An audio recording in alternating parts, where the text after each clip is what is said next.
to me for 2 minutes? No, 0 minutes. I don't want to ever talk to you guys. I don't ever want to hear your voice to you. Please, God bless you, but please leave me alone. Please leave me alone. Please stop following me. You won't call the cops. Stop. I don't. Alright, so does this guy look hot and sexy and romantic acting like that? Stalking is a crime in all 50 states. And it's a crime because it is extremely offensive. It's illegal for a reason. People do not like that. So what does this say right here? Did he really just say, I don't care what you want? I'm going to force myself on you anyway? These are the Charles Perry Stalker podcast. He is a rejected stalker. He's delusional. This is Cynthia Ortiz. It is the 3rd of December, 2023. I guess they want to pressure me by starvation. We've said that. And, get her eating out of a dumpster. Then she'll leave Oklahoma. She's catching our crime way too much. And we're guilty. And we enjoy looking guilty. Because if you're not guilty, what the hell do you care? Where I live and what I do. Mr. Perry, do you see Steve Massengale up here introducing himself to my family? Or Dan Pope? Or Jason Moore? Or John Steinmetz? No. You don't see them up here in Oklahoma, where they don't live and have not been invited by me, introducing themselves to my family, and then causing a separation, and then trying to make me broke, and then causing property loss to force something that I want nothing to do with. I moved 2 times to get away from you and to never again have to hear what you think or how you feel or what you want, and to have no conflict with you. It would benefit me right now if you were very busy running for governor and you didn't have time to sit on your fat, lazy, perverted ass all day and watch me in the privacy of my home work and try to survive the onslaught of your terrorizing me. It would benefit me greatly for you to be busy doing anything but bothering me. So your bullshit this is a political vendetta, is insane. You are off your nut. You don't matter. So let's go over the political thing real quick. On the Facebook and on the blog, there's nothing political there. It is all about criminal activity. Mr. Perry is a human trafficker.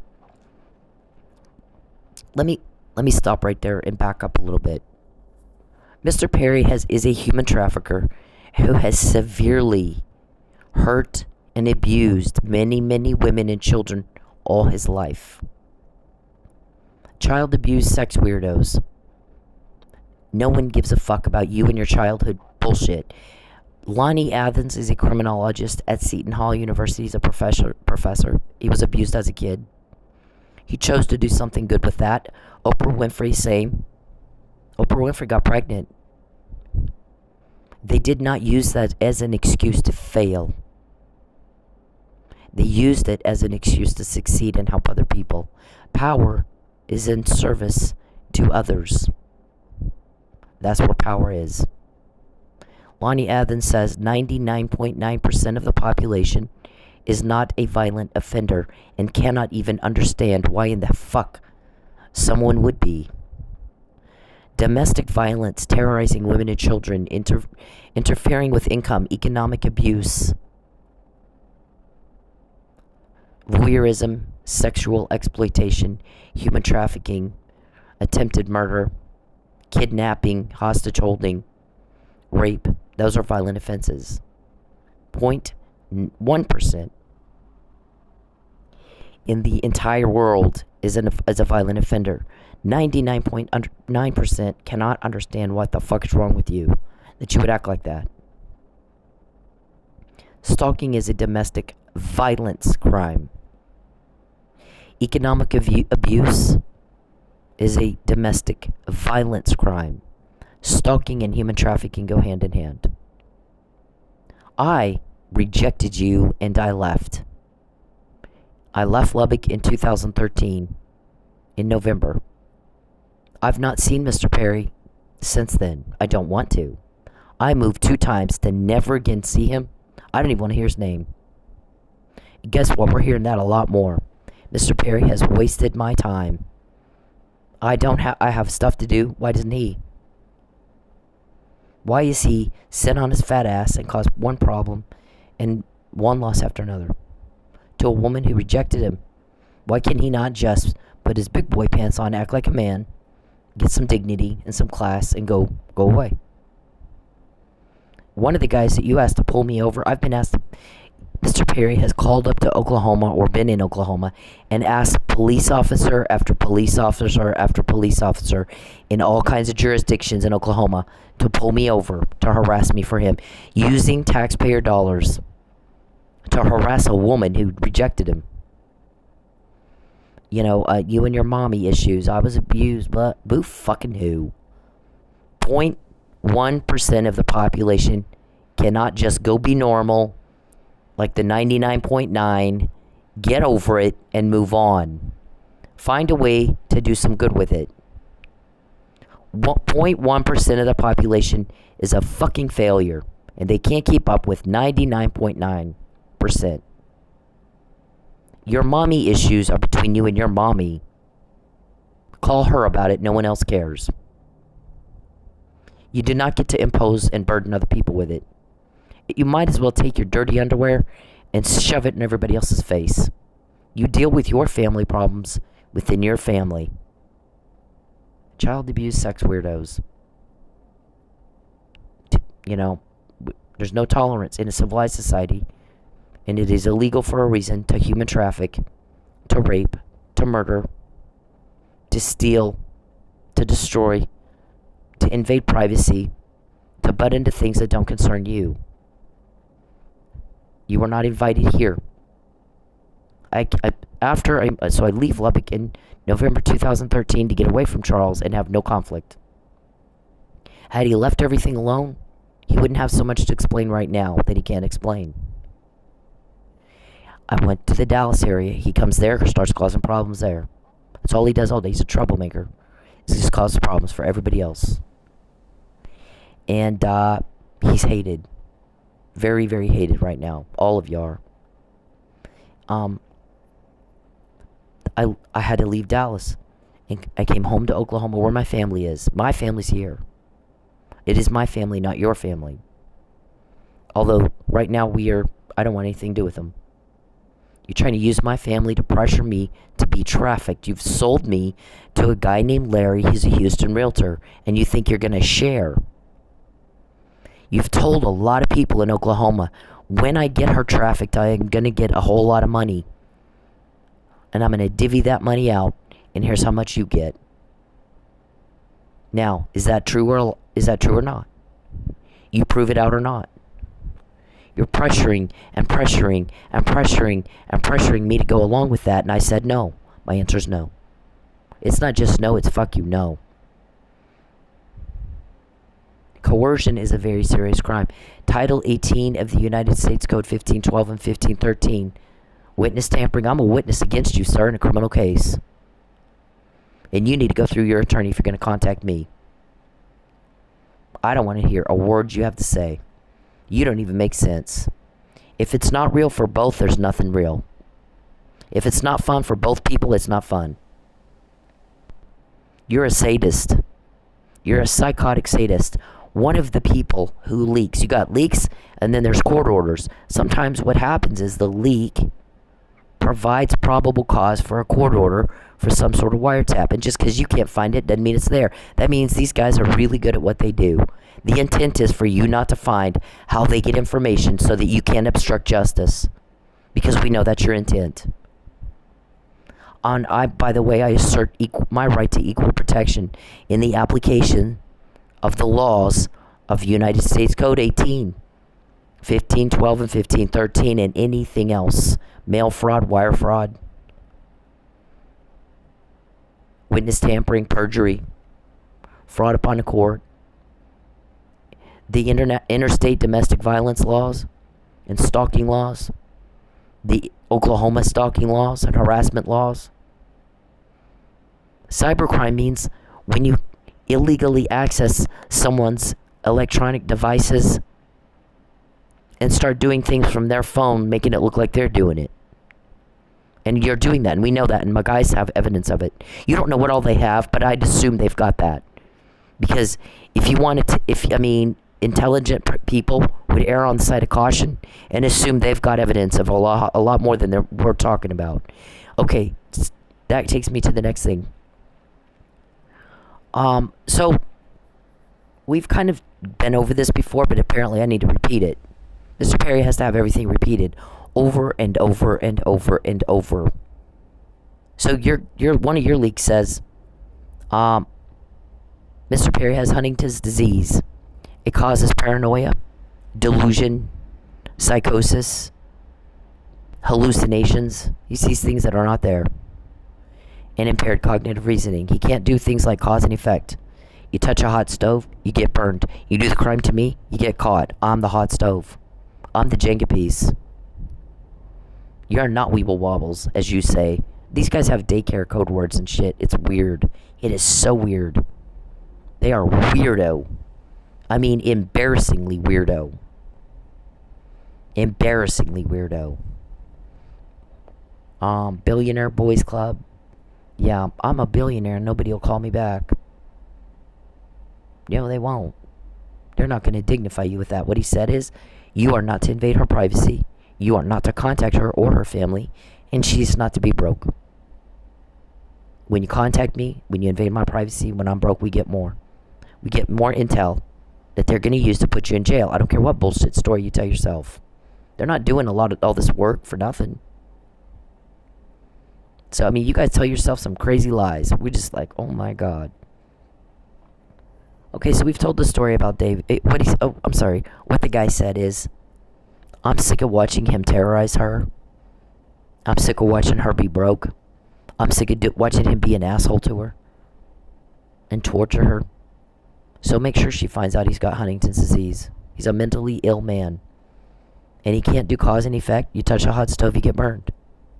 Can't do it in his head. Can't figure it out. No, impaired cognitive reasoning. It's different when you do the crime to me because most victims don't know they've been sold and to who and where the guy lives and what he does for a living. Until it's too late. His name is Larry. He lives in Houston. He's a realtor. You sold me.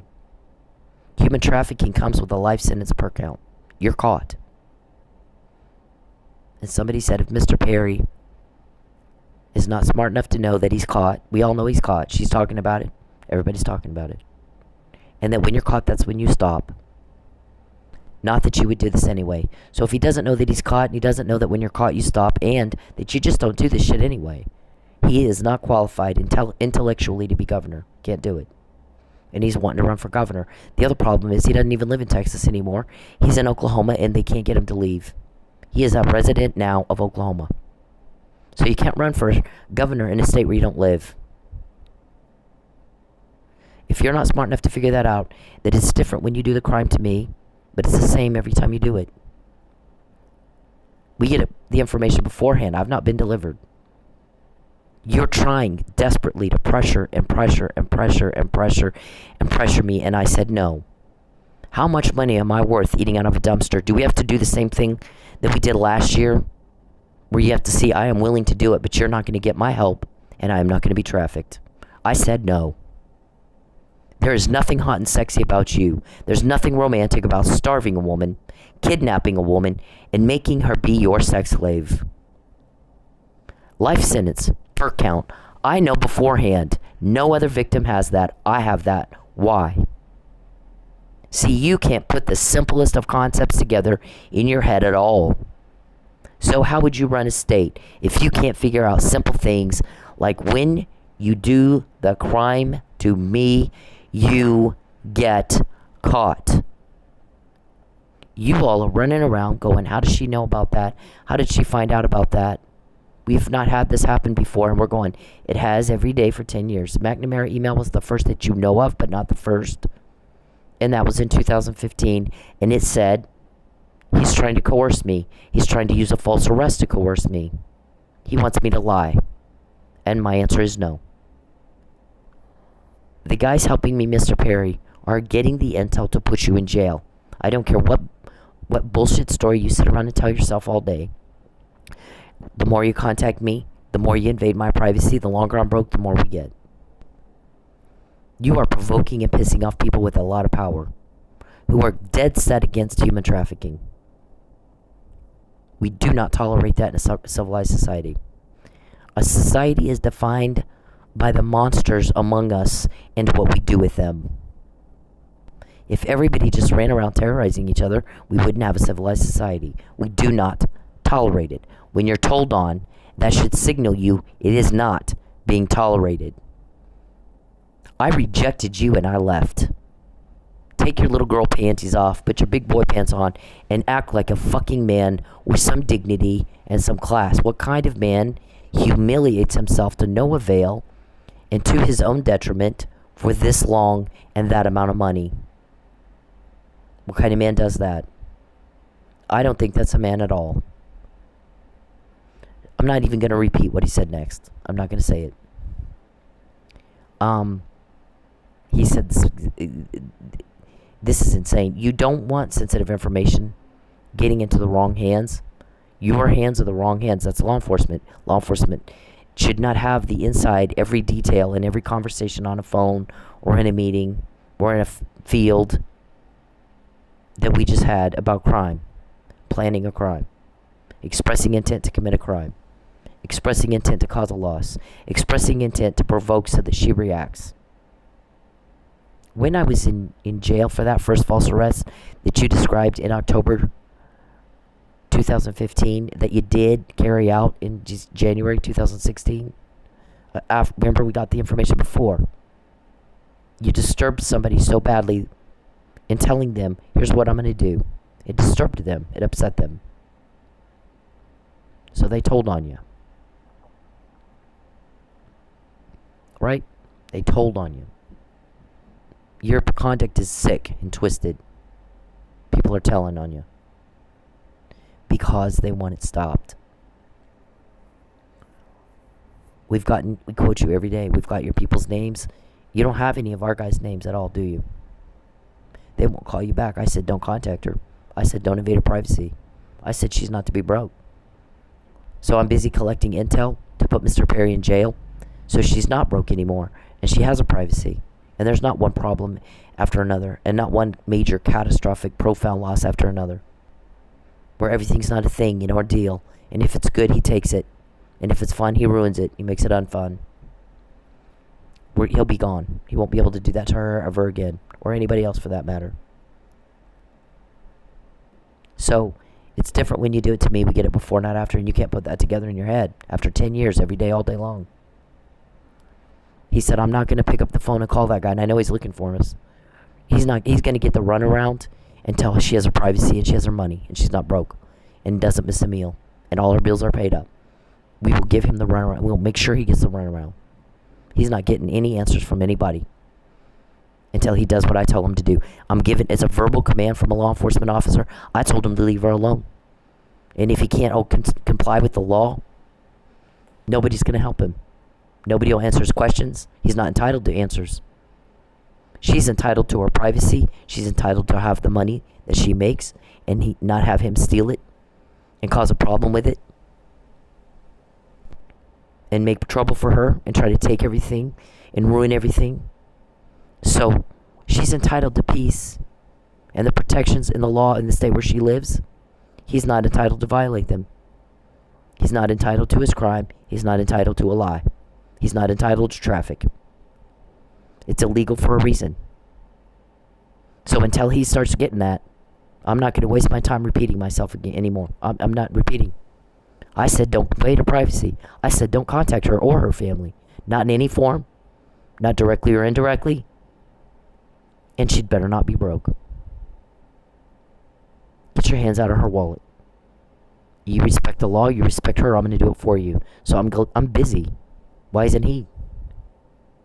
I'm going to get the intel that I need to take to court and lock him up. And then she's fine. She's safe. I'm going to tell her she's safe now. That's kind of our mantra. My granddad relieves lawmen and women are called to relieve suffering caused by crime. When you can't even eat, that's suffering. When someone's always trying to wreck your car or take your car or ruin the engine flatten tires, frame you for a murder you didn't do, smear you, cause separation between you and your family, major key relationships, ruin your college education, try to ruin your future, and here, go live in a dungeon, and we're going to pimp you out.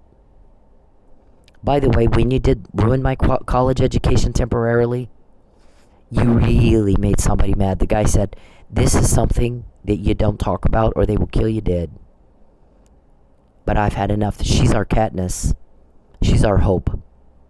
So what I'm going to do is I'm going to talk. I'm sick of this. We cannot let him ruin her. So there's a compound south of Houston where these guys kidnapped a bunch of girls and got them pregnant. And they had kids. Now they all got a bunch of kids. Charles Perry has told people he doesn't have a filter. Imagine if he said this in the middle of a media interview or debate. He's actually told people that he goes to maternity wards and watches women in labor, then goes in the bathroom and rubs one out. I'm sorry for the vulgarity, but this is sex crime. So it's going to be vulgar. This guy has a sick, twisted mind. And it is bad. And he hid it all his life until he did it to me. And I told him in 2016, I get that you've gotten away with this stuff all your life. I believe you to be a serial killer and a sex killer. Sexual homicide. You're getting a sex thrill off of this just like BTK. You're no different. You're a sadist. You're psychotic. And you're very cruel. And you like that. Gets these women pregnant, gets off on them, being in labor.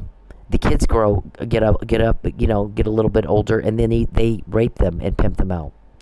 The guy said that place smells like the sewer, because those little kids, those little tiny human babies, are shitting on the floor because they're getting sodomized. They're being raped.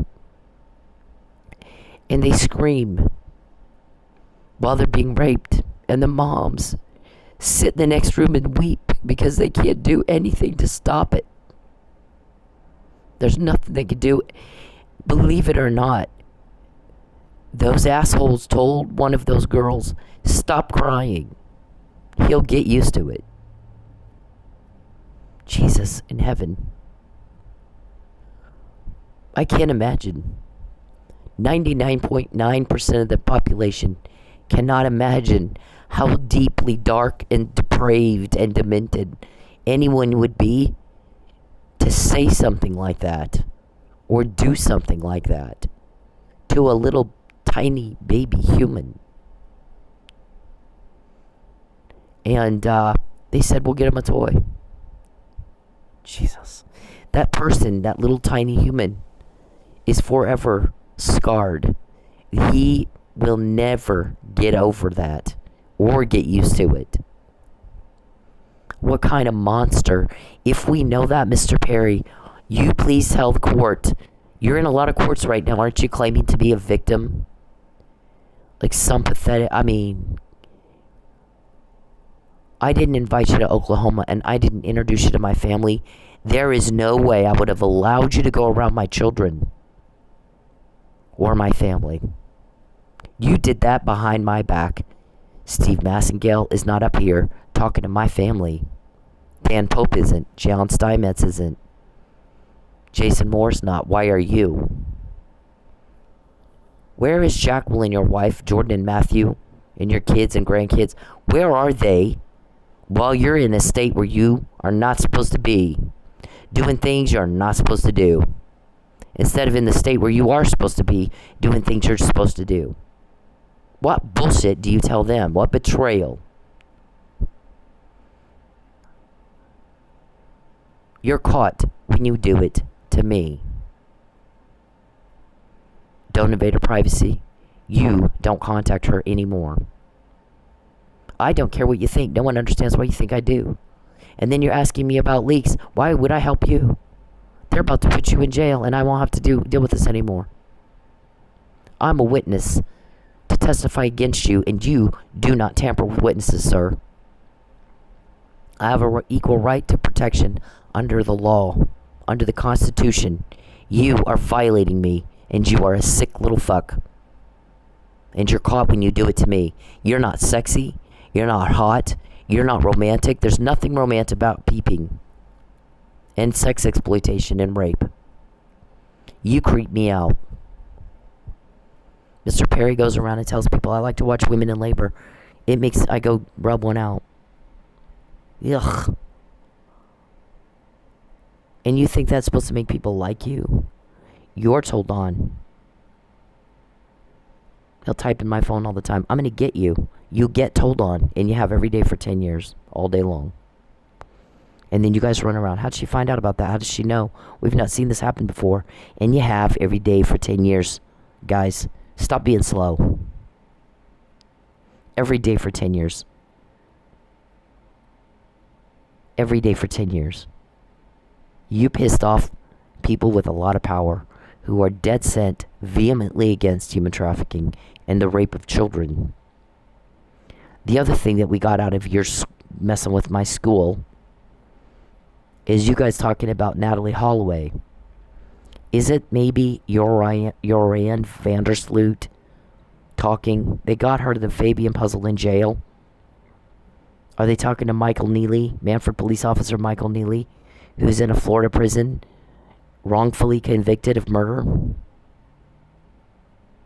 He just 6 days before took my vandalism complaint on my car. That whole thing about Mike Neely is actually over her car. If we can take her car, then she'll go. If we can get her eating out of a dumpster, then she'll go. What horrible thing can we do to pressure her to go be trafficked and go be raped so we can get our money? And I know that before, not after. It's very different when you do it to me, but it's the same every time you do it. And I don't care what you think, didn't ask you. I moved 2 times to never again have to hear what you think or what you want or what you need. What can we do to get her to leave Oklahoma? We can't let her go back to New Mexico or Miami, because we had this plan for her to go to Miami, and the second her feet hit Miami dirt, we had some guys ready to false arrest her there. Like Michael. We're going to do the same thing to her that we did to Michael Neely. Right? You're a cop killer, allegedly, and a pedophile, allegedly, and a sexually dysfunctional sadist. I believe you to be a serial killer. 3 or more, with a cooling off period in between. Right? What happened to Todd Reno? Todd Reno was a few days away from a date with your daughter, Jordan, when supposedly he committed suicide. And I didn't know Todd. I talked to him a couple of times about doing a fundraiser for CASA. He was on the board. And he was very interested, and then all of a sudden he wasn't. Because Mr. Perry has made it his mission to take it upon himself to steal my money. Mr. Perry likes getting women hysterical so he can go, and I'm quoting the witness, rub one out. That's where the term rub one out came from. From the witness. He likes hurting women. He's a sadist. Sexually dysfunctional sadist. So, were you worried that Jordan and Todd were going to compare notes about you calling him and telling him don't do a fundraiser with her? Whatever slander and defamation you let come out of your mouth. One lie after another. And you didn't want them to have that date and compare notes. Right? You're a sick, twisted fool. So, I don't know Todd, but a couple of friends of mine are calling me and they're like, Todd Reno committed suicide, and I'm shocked he's not the suicidal type. Not even kinda. He was going through some stuff, but people go through stuff that didn't make you suicidal. It's how you process the stuff. And Todd was very confident. Todd was very intelligent. Very successful. Stuff happens. So I call Jeff Klotzman, who was a Fox News anchor and on the board of CASA with him. And I'm asking Klotzman, I didn't say what I suspected at the time, which was that Charles did this. Charles killed him. He didn't commit suicide. Everyone's telling me he wasn't suicidal type. So I asked Glotzman, did you know Todd very well? And he said, yes, we were very close. Okay, well, I'm hearing that he was not really the suicidal type. What do you think? He never really could answer my question, Mr. Perry. So we've asked and asked and asked and asked for that case to be reviewed, and nothing happened. Who did you buy? Because I promise if I got a hold of the details of that autopsy report and the crime scene photos, I'll solve that murder. And you know that. And you know that. I am extremely good at what I do. Our whole team is. You're seeing things you've not seen before. You're this to me. Stop stalking me. Please, I can't live here anymore. Nothing sexy, nothing romantic, nothing hot about what he's doing. Nothing dignified, nothing classy. Because you stalked me. That's why I moved. Leave me alone. I will. You talk to me for 2 minutes. No, I'll leave you alone. 0 minutes. I don't want to ever talk to you. I don't ever want to hear your voice, you. Please, what God happened? bless you, but What please happened? leave me alone. Please leave me alone. Stop following me. You won't call the cops. Stop. I don't. One time is all you should have to say it. So one of the guys, he wanted to pull me over, since he likes calling in a pullover all the time, or flat taking out my tail light, or a headlight. Gosh, we need her to get a bumper sticker.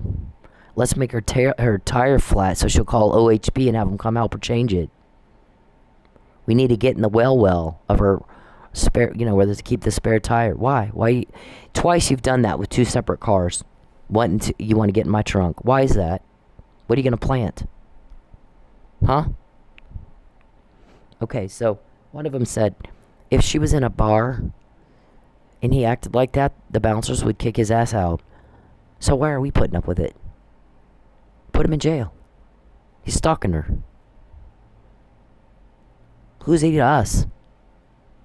So, okay, let me back up a little. I've told this story.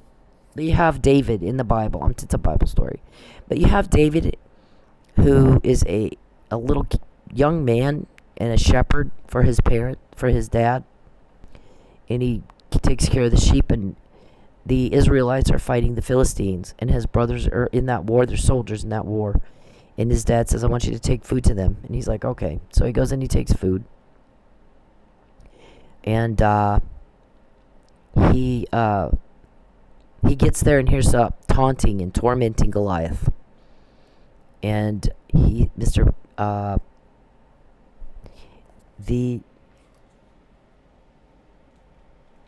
was strange how it happened. I mean, taunting and tormenting, kind of like Mr. Perry does to me. Right? Okay, he's taunting and tormenting. And you got all these soldiers who are very, very well trained. You've got all these soldiers who are well armed. And David's watching this and he's like, the hell is this? Who is this who defies the armies of the living God, and why are you guys putting up with this? You are well-trained soldiers and well-armed. And you're just standing here letting him taunt and torment and taunt and torment and defy God, the Most High God? Who and what is wrong with you? And his family starts to criticize him, kind of like my family does. His family gives him a hard time about it, kind of like my family does. And David's perspective was like my perspective. I have a job to do. I'm going to do it. I don't need your approval. We're going to finish this guy off. Is this so ridiculous that we're putting up with it? I'm not putting up with it. I'll do it. I'll get rid of this. Monster who's tormenting, because he doesn't get to do that. We're children of God. We're children of the Most High God. Our enemies are beneath our feet. God did that. So we didn't put up with this. And he goes, and Saul the king says, here, put my armor on. It's too big for David. It doesn't fit. And he says, guess what? I've been at this a long time. I'm really good at what I do. I can slay giants I can slay lions. I can slay bears. I don't need your traditional methods of fighting this crime, because I think this is a crime. I don't need your traditional methods of doing it. These guys all have armor. They all have weapons. They are well trained in fighting battle, and this guy's just getting away with this crap. So what good did that do? We're going to do some things in the non-traditional way. We're going to try something different this time.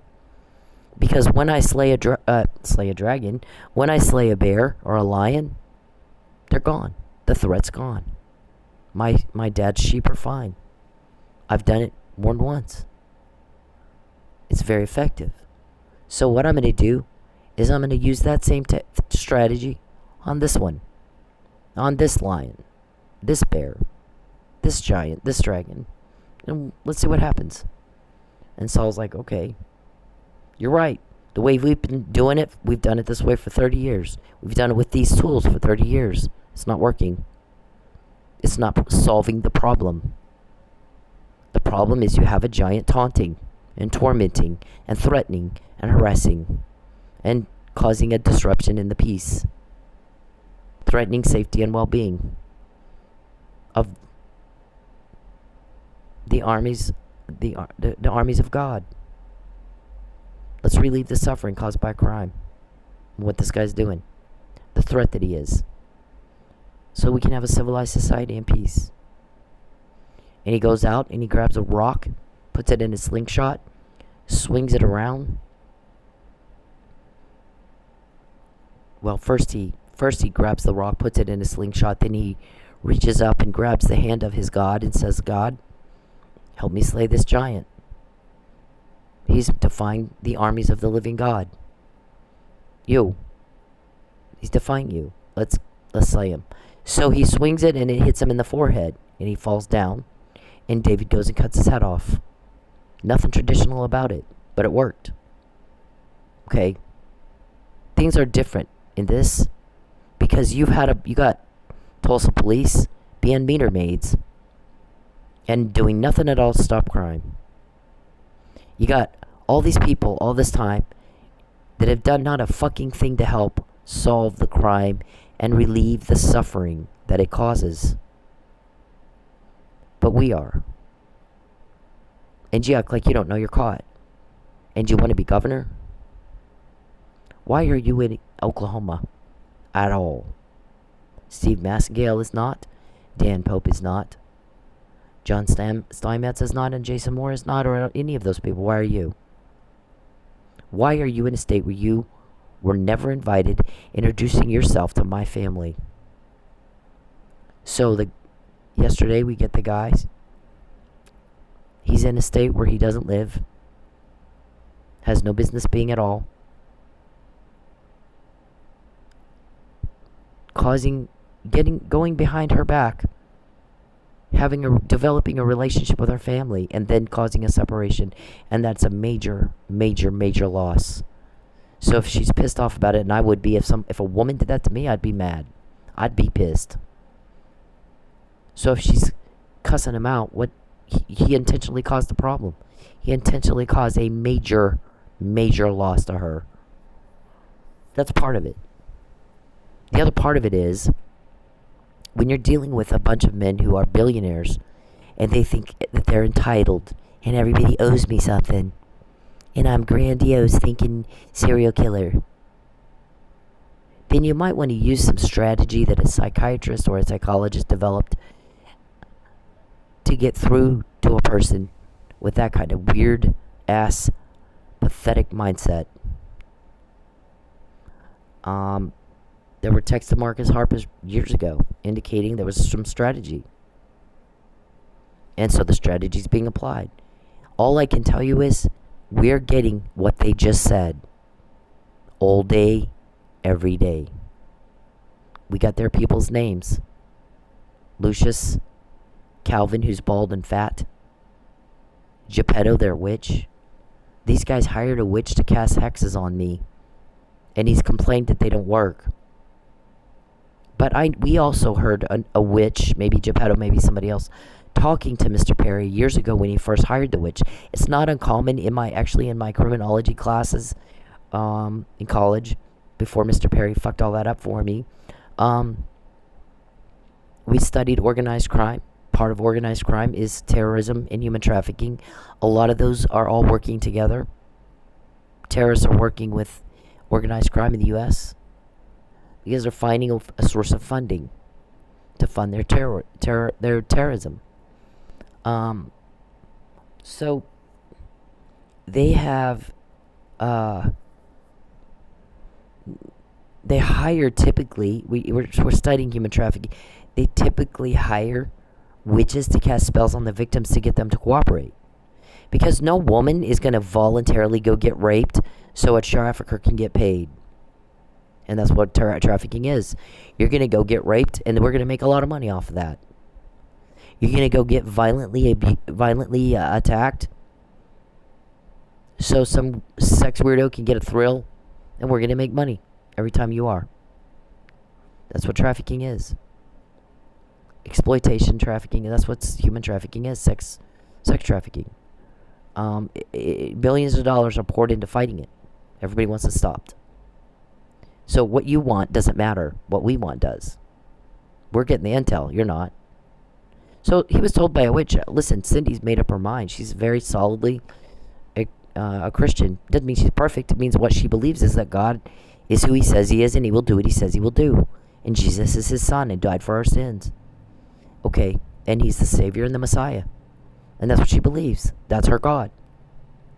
And this only works on people who don't know what they believe. She knows what she believes. So what you're going to do is piss her off. And nothing else. And when she gets pissed, these guys get more intel out of that. Because you piss them, you piss off leaks and you piss off cops. And probably the judge signing the orders.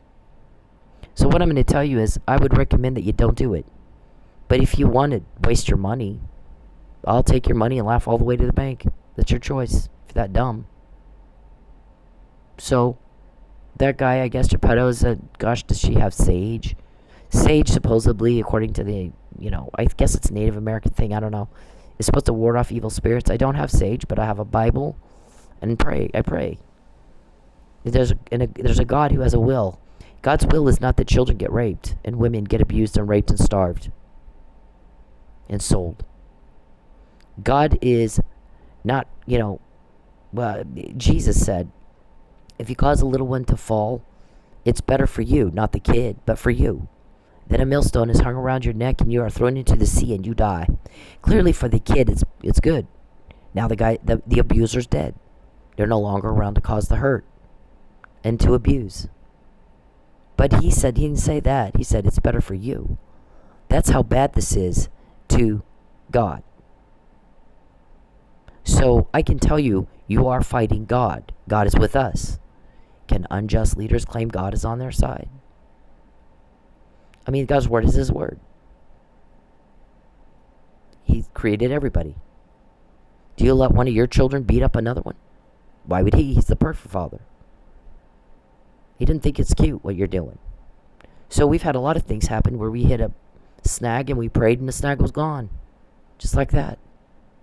The angel of the Lord encamps around about those who fear him and delivers us. You're pissing God off when you hurt little kids. And you choose that.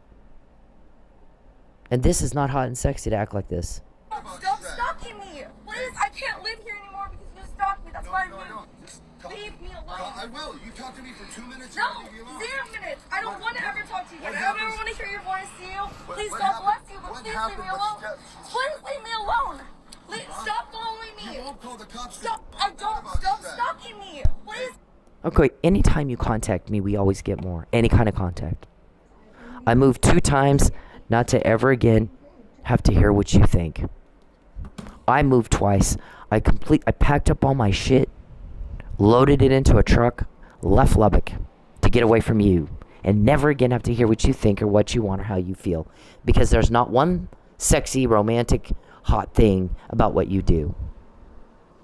I said, here's what I like in a man. Here's what attracts me in a man. He's working hard, and he has something interesting to talk about. He's a hard worker. I already know what I did all day. I don't want to date somebody who sits on his fat, lazy ass watching me in the privacy of my home against my will. Who has, boring as fuck. I already know what I did all day. I like men who work hard. That attracted me to Saeed. It attracted me to Fabian. It attracted me to my ex-husband. They work hard. They have something interesting to talk about. They don't bore me. I don't go out with a man unless he makes sure I don't miss a meal.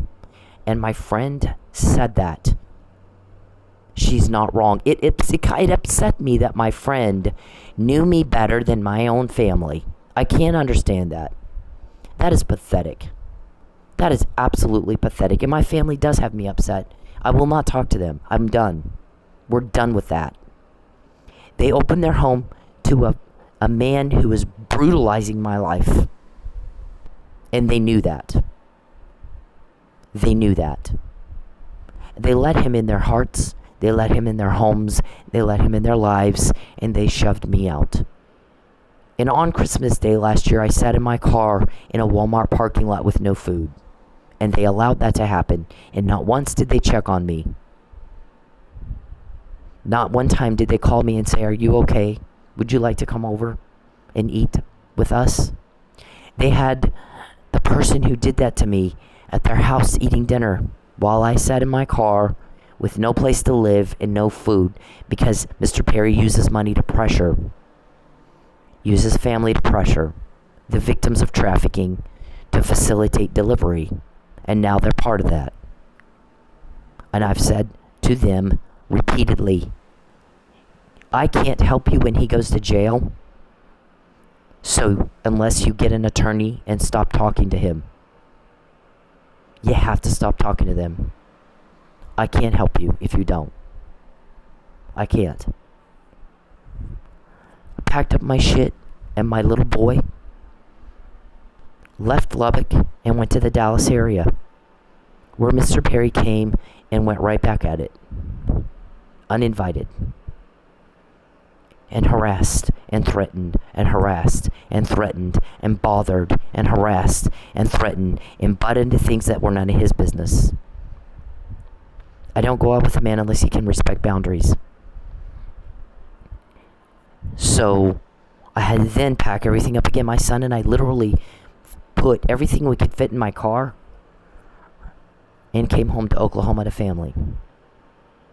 And then my family proceeded to open their door in their homes and their hearts to the man who did that to us. So I will have nothing to do with my family. That is part of the coercion, Mr. Perry. That is pressuring. My answer to you is not only no, but fuck you. You are out of your mind. Out of your mind. You've got severe mental illness, Huntington's disease, and you can't miss it. You don't even make sense. So my friend tells them, I've watched Cindy grow up. We met her when she was around 20. And, we're in regular contact with her until she moved. We watched her get married. We watched her have kids. Before she got married, we watched her with Saeed. I dated this man Saeed for 4 years. And what she said then, she said, when she was with Saeed, she was with him. And her ex-husband too. They were actually together. You didn't see them, you didn't see them apart very often. They were together. They were inseparable. She was with him. She wasn't trying to get away from him. She wanted to be with him. I moved to Vegas to be with Saeed. And I can tell you one thing. She's not going to go out with somebody who's canned food. There's no way. She's used to a higher caliber of people and a higher standard of living. So this broke-ass shit, what is that? She said, I've known her to be a professional businesswoman who fought very hard for her patients and for her kids. Fought for them with everything she had. If she's fighting against you, she's fighting for her freedom against you. Why is that? If she's dancing, she's a professional businesswoman. I'm in the office of senators and congressmen and governors and judges on a daily basis. because I did government reform on a federal level, not state. Not state. State guys have just enough power to get on your nerves. See, they don't understand, elected officials don't understand that when you do lobbying, you're always there. Elected people come and go. It's, in Nevada where I did federal government reform for Medicare for my patients. I didn't do state. I would talk to some state guys occasionally, more in New Mexico. Nevada, there was not really a government reform issue in Nevada.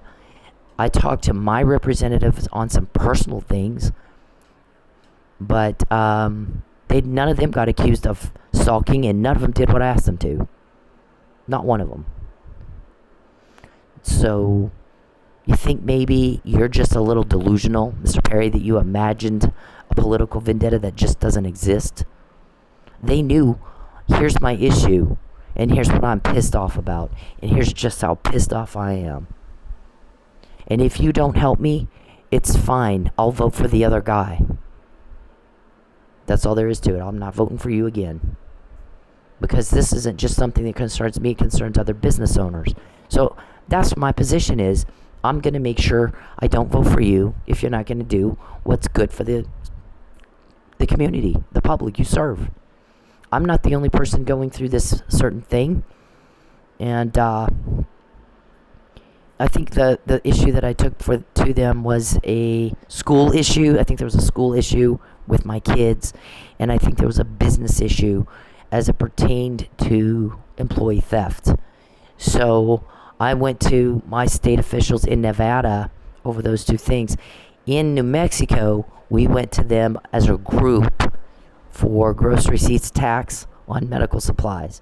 New Mexico is like one of two states that did that. I went to Mr. Perry about nothing. He was the new guy.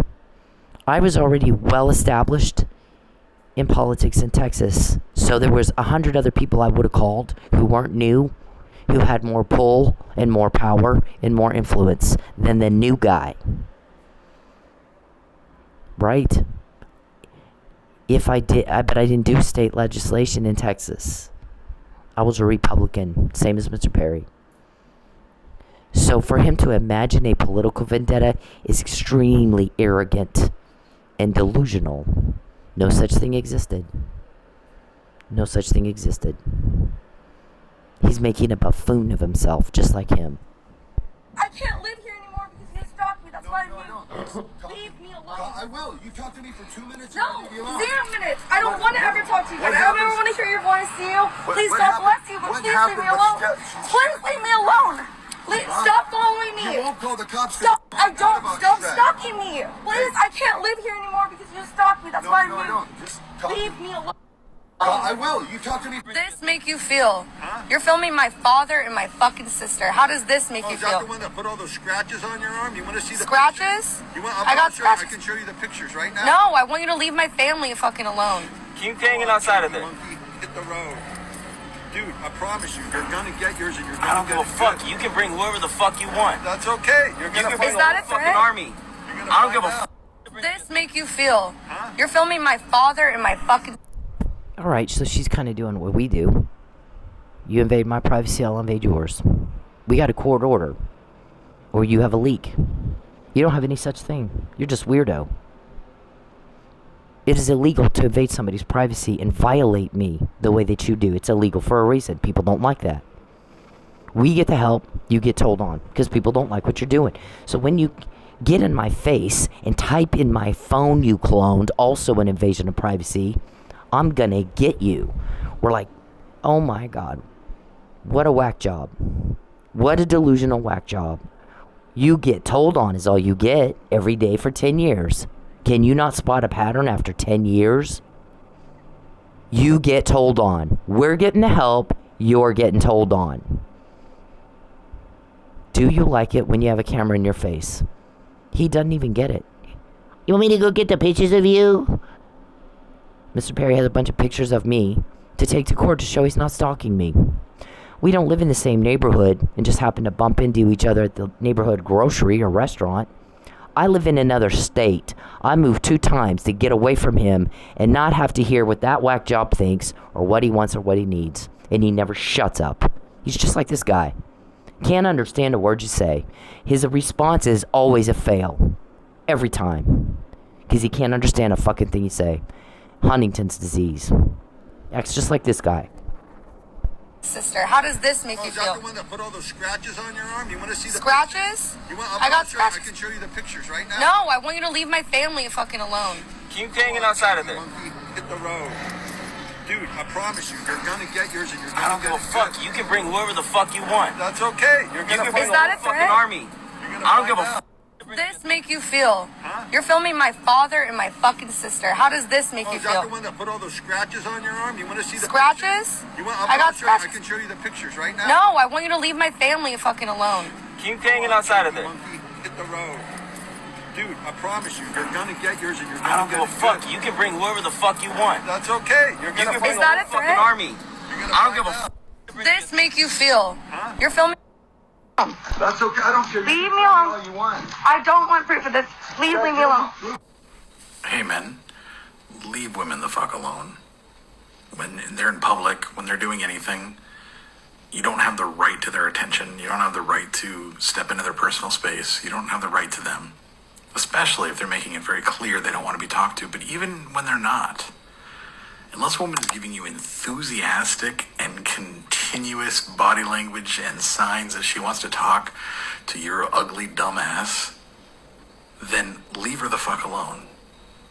Find a date a different way. Okay? It's not clever. It's not cool. It's not cute.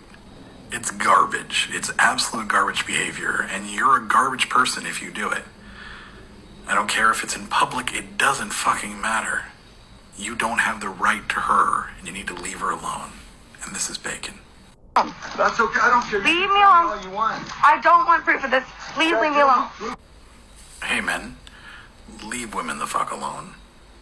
When they're in public, when they're doing anything, you don't have the right to their attention. You don't have the right to step into their personal space. You don't have the right to them. Especially if they're making it very clear they don't want to be talked to. But even when they're not, unless a woman is giving you enthusiastic and continuous body language and signs that she wants to talk to your ugly dumbass, then leave her the fuck alone. Find a date a different way. Okay? It's not clever. It's not cool. It's not cute. It's garbage. It's absolute garbage behavior. And you're a garbage person if you do it. I don't care if it's in public. It doesn't fucking matter. You don't have the right to her. And you need to leave her alone. And this is Bacon. That's okay. I don't. That guy's been raping you. Since Leave you were me 12 years alone. old. Please. Just talk to me for 2 minutes. First, let me say that I'm happy that the lady in this video is okay. Second, let me break down what rape culture is. Rape culture is the fact that that man felt that he was entitled to some of this woman's time just because he said, let me talk to you for 2 minutes. Doesn't matter if it's 2 minutes, 5 minutes, 20 minutes. If she said no, no means no. Rape culture is the comments that she has on her video about how she should have just spoke to him or dressed differently. Rape culture is me taking the heat for calling out other men for their terrible behavior.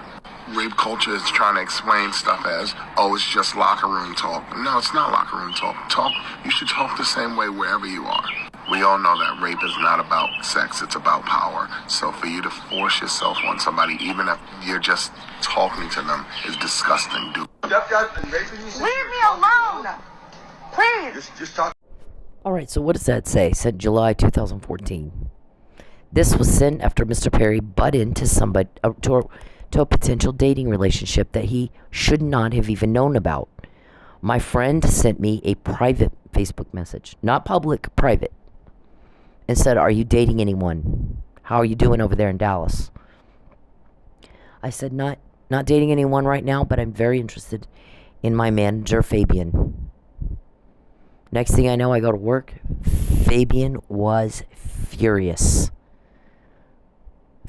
with me. And I'm like, we didn't have a fight. He has absolutely zero reason to be furious with me. So I did my job that night and went home. And the next day when I was not working, I wanted to talk to him about it. I walk in his office and I go, I need to talk to you. I'm not working tonight, but I want to talk to you. And he goes, okay, what's up? And I said, I'll have a stalker. I'm not interested in this person. I don't do canned food broke guy. I don't do guy who tries to starve me until I lie or be trafficked. That's not what I find attractive or hot or sexy. That's repulsive to everybody. This guy is an asshole. He's a rejected failure. Too stupid to figure out how to go move on like everybody else can do. So, whatever happened there, unwanted attention from somebody I don't like, somebody I moved to get away from. So he and I talked about that for a while, and he said to me, here's what I think you should do about it. And I said, I can't do that right now because of this. And that the details of that are between me and Fabian. Only me and Fabian. We're the only two people in the room. It's nobody else's business what we talked about. But I'm giving you a basic. And he said, I think you deserve better than to spend the rest of your life being harassed by this guy. I mean, maybe it's just me. And I'm like, I don't disagree with you. Thank you for saying that.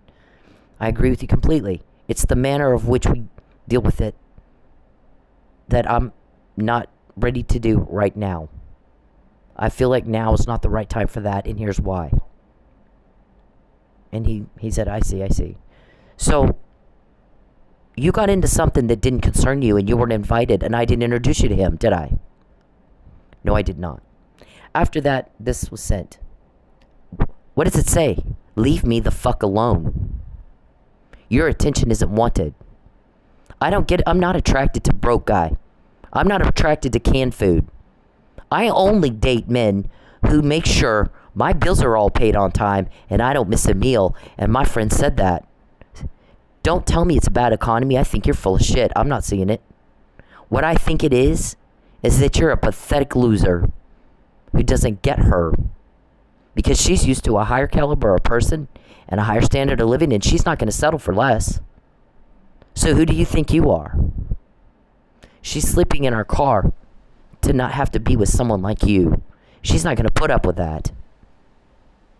I watched her grow up. She's a professional businesswoman. So if she's dancing and she's door dashing, what did you do to her? Now, did my family say that? I guess not. What I heard, what my guys got, is they said it was a recording of someone talking about my cousin Craig. And he said, Craig cannot testify under oath that he didn't know Charles was taking her money. He did know. Because what he said is, Charles came over to their house and told us that she was doing medical supplies when she first got here, selling medical supplies. That's what she's done all her life. She's been very successful at it all her life. I was so successful at it, Mr. Perry, my employee stole $90,000 from me. $90,000. Stole it. She didn't get away with stealing that because I didn't catch it. I did catch it. But I had some mercy for her. And some compassion for her. And that's it. And that's all. So we caught it pretty quickly after she started doing that. At the time she was pregnant. And she served a very unique niche and had some specialized training for that niche. That you just don't go hire out a new one.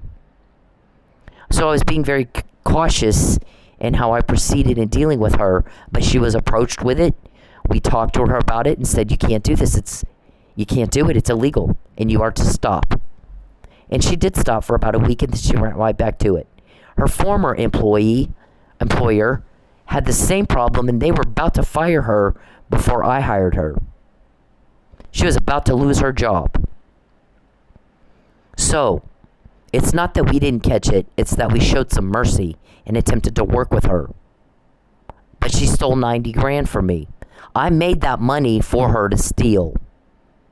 My guys know what kind of money I can make. They have a forensic accountant tracking every penny you take. Okay? She should be making $3,000 to $4,000 a month in income, not living off of student loans, excess funds, $3,000 to $4,000 every 6 months. Good God, who the fuck does that? He is trying to pressure her with money and her family to do something illegal, and she's not going to do it. How much am I worth eating out of a dumpster? You want to see? You want to repeat what we did last year? Because you think I won't? I fucking will. Because at the end of this, the more cruel you guys get, the more intel we get out of it. The intel will be used to put you in jail. And I won't be broke ever again. I won't have to lie. I won't have to suck anybody's you-know-what. That's what trafficking is. So you don't want to try it? You want to see? You want to try me and see? What did I do last year? How much am I worth eating out of a dumpster? I am not going to be trafficked. It's not going to happen. And I've said that over, and I've shown you what I'm willing. Here's what I'm willing to do. I'll walk away from everything I own. What I have now is very little as compared to what I used to have, because you took it. And I walked away from it. Some of it was family heirlooms. I had my granddad's campaign t-shirt since I'm 12 years old. 11, 12 years old. I still had that. You took it. That was very important to me. So what I have now replaced that. If I walked away from family heirlooms like that, not to be with you, and not to be trafficked, I won't have any problem walking away from what I have right now. I'll get it back. How do you know I'm not going to get paid a bonus for every time you take something? What I get paid for what I'm doing in the job of catching your crime, like no one's caught it before in your life, is in a separate column from what you take and you owe. You owe me $1,000 a day for watching me in the privacy of my home. You are using my body for your entertainment and for profit. And $2,000 a day because you're doing it without my consent. So that's $3,000 a day you owe me. So I'll tell you what, if I come home from work with $100 on a weekend, you're fucked. You have no idea. That is not to happen. She is to make $3,000 to $4,000 a month, doing whatever she wants to do, every month in income, not live off of $3,000 to $4,000 in excess student loan money every 6 months. Who the fuck does that? I don't date men who are fucking canned food. It's not my thing. I'm not interested. I'm not even kind of interested. You are a turnoff to me. And my friend said that she's used to a higher caliber of people and a higher standard of living. And if she's dancing and doing DoorDash, what do you do to her? You do something. That's not her. So my employee, I made $90,000 for her to steal. I made that money. And it was over about a year, but about 10 months. Secondly, we had enough receivables. I closed my business down. I was like, I started this business with $1,500 a month in the hole, and I can do it again, but I really don't want to. I'm kind of burned out on this right now. I had spent 20 years fighting insurance companies who try to find a way not to pay, and I was just done with it. I don't want anything to do with medical. I'm done with it. I had a great time while I was doing it. I was very good at what I do. My clinic was one of 10 in the country that did what we did. We were very comprehensive. I don't have to, I don't owe you guys an explanation. I don't owe you shit. The people that help me know exactly what I can do. One of 10 in the country like mine. We had enough in receivables to feed my family for a year. I can make money. I started that business with nothing, no capital. $1,500 a month in the hole every month. Mike's husband just didn't make enough to pay our bills. I started that company. I grew it. We expanded it. I hired a therapist, and that therapist took $90,000. Plus, we had a year of receivables that fed my family. After I closed it down, I wasn't working. I closed it down. So now after that, I started doing some other things to make money. After that year. But what I'm telling you is, my guys know exactly what kind of money I can make. So did my friend. So Craig said that Charles told him, this medical thing she's doing, we shut that down. We can't have her running off with some doctor. I need her working in a strip club right now. He flat told him that, and my cousin knew it and didn't give a shit and didn't come to me with it. Who the hell does that? You think my family would influence me at all? The attempt, though, is duly noted for the record. That you would attempt to use my family to influence or pressure me to be trafficked and lie for you. And my answer to you is no and fuck you. This right here says leave me alone. Had you left me alone here, you wouldn't have so much you can't explain now.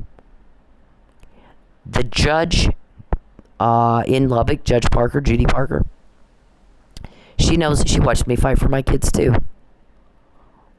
We sat together in Lubbock area Republican women's groups in the luncheon we had once a month. We talked about what I did to fight for my kids. There's always some school thing in the public schools, so we had school issues that we needed to deal with, and there were some changes made because I did what I did, Mr. Perry.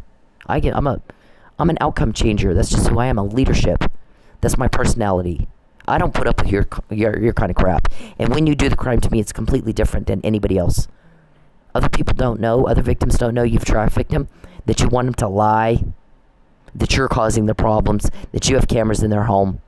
Or solve a murder you committed to cover all that up. And I did. Cause and effect. When you do the crime to me, you get caught. You contact me, I'm broke. You cause a problem for me. They're going to cause 20 for you. They're cops. You're criminals. That's what they do. They cause trouble for criminals. You're caught when you do it to me. When you contact, he said in March 2020, you are not to contact her or her family in any way, shape, or form. Not directly, not indirectly. Don't contact him. Steve Massengale isn't. Dan Pope's not. John Steinmetz not. Jason Moore isn't. So why are you? Why are you? Why are you butting into stuff in her life that you shouldn't even know about? What's it to you where I live? Unless you're guilty. What's it to you how much money I have? Unless you're doing exactly what we say in your trafficking. And you're using my family and money to pressure. Charles told her cousin Craig, when she first moved here and was doing medical supplies, we shut that down. We can't have her running off with a doctor. We need her in a strip club because we're grooming her to traffic her. We want her to be groomed to be trafficked. So we're going to cut off all her other income sources. Tell her ex-husband don't help her. Tell people. They got caught calling a customer, and the customer said Mr. Kunzweiler called him. Got his name and number from my texting by hacking. Called my customer and said, don't do business with her anymore. Don't give her any money, and if she pressures you, let me know. Legal business. He butt into that. To pressure me to do something illegal. And you're caught when you do it to me. You don't know who's helping me, and you don't know how much power they have. You don't know right now what we can and cannot do.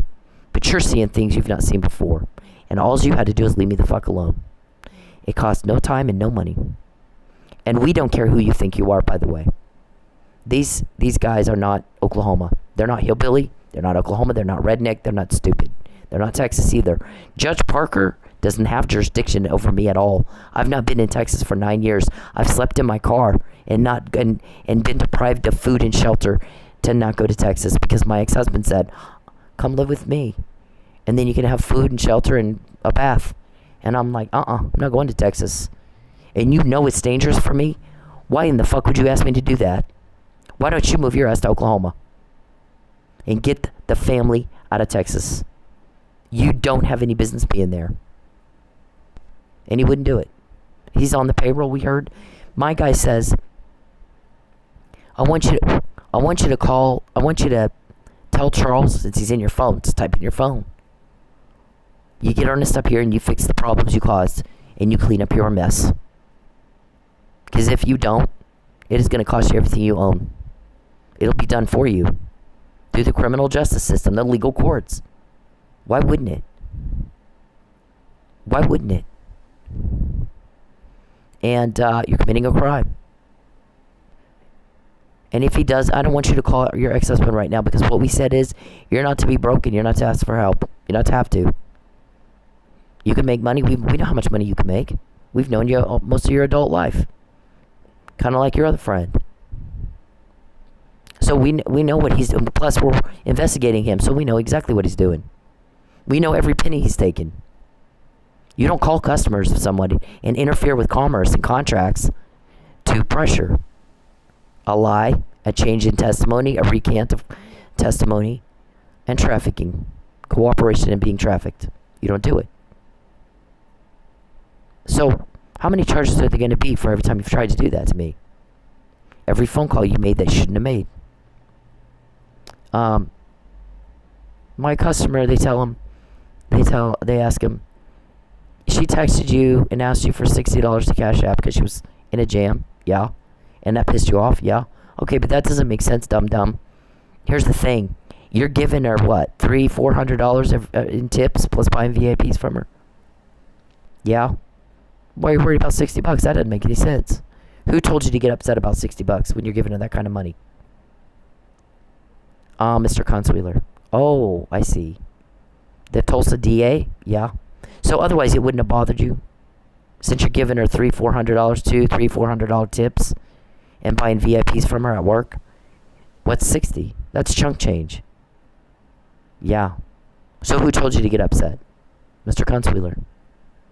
And then he said, let me know if she pressures. This is legal business.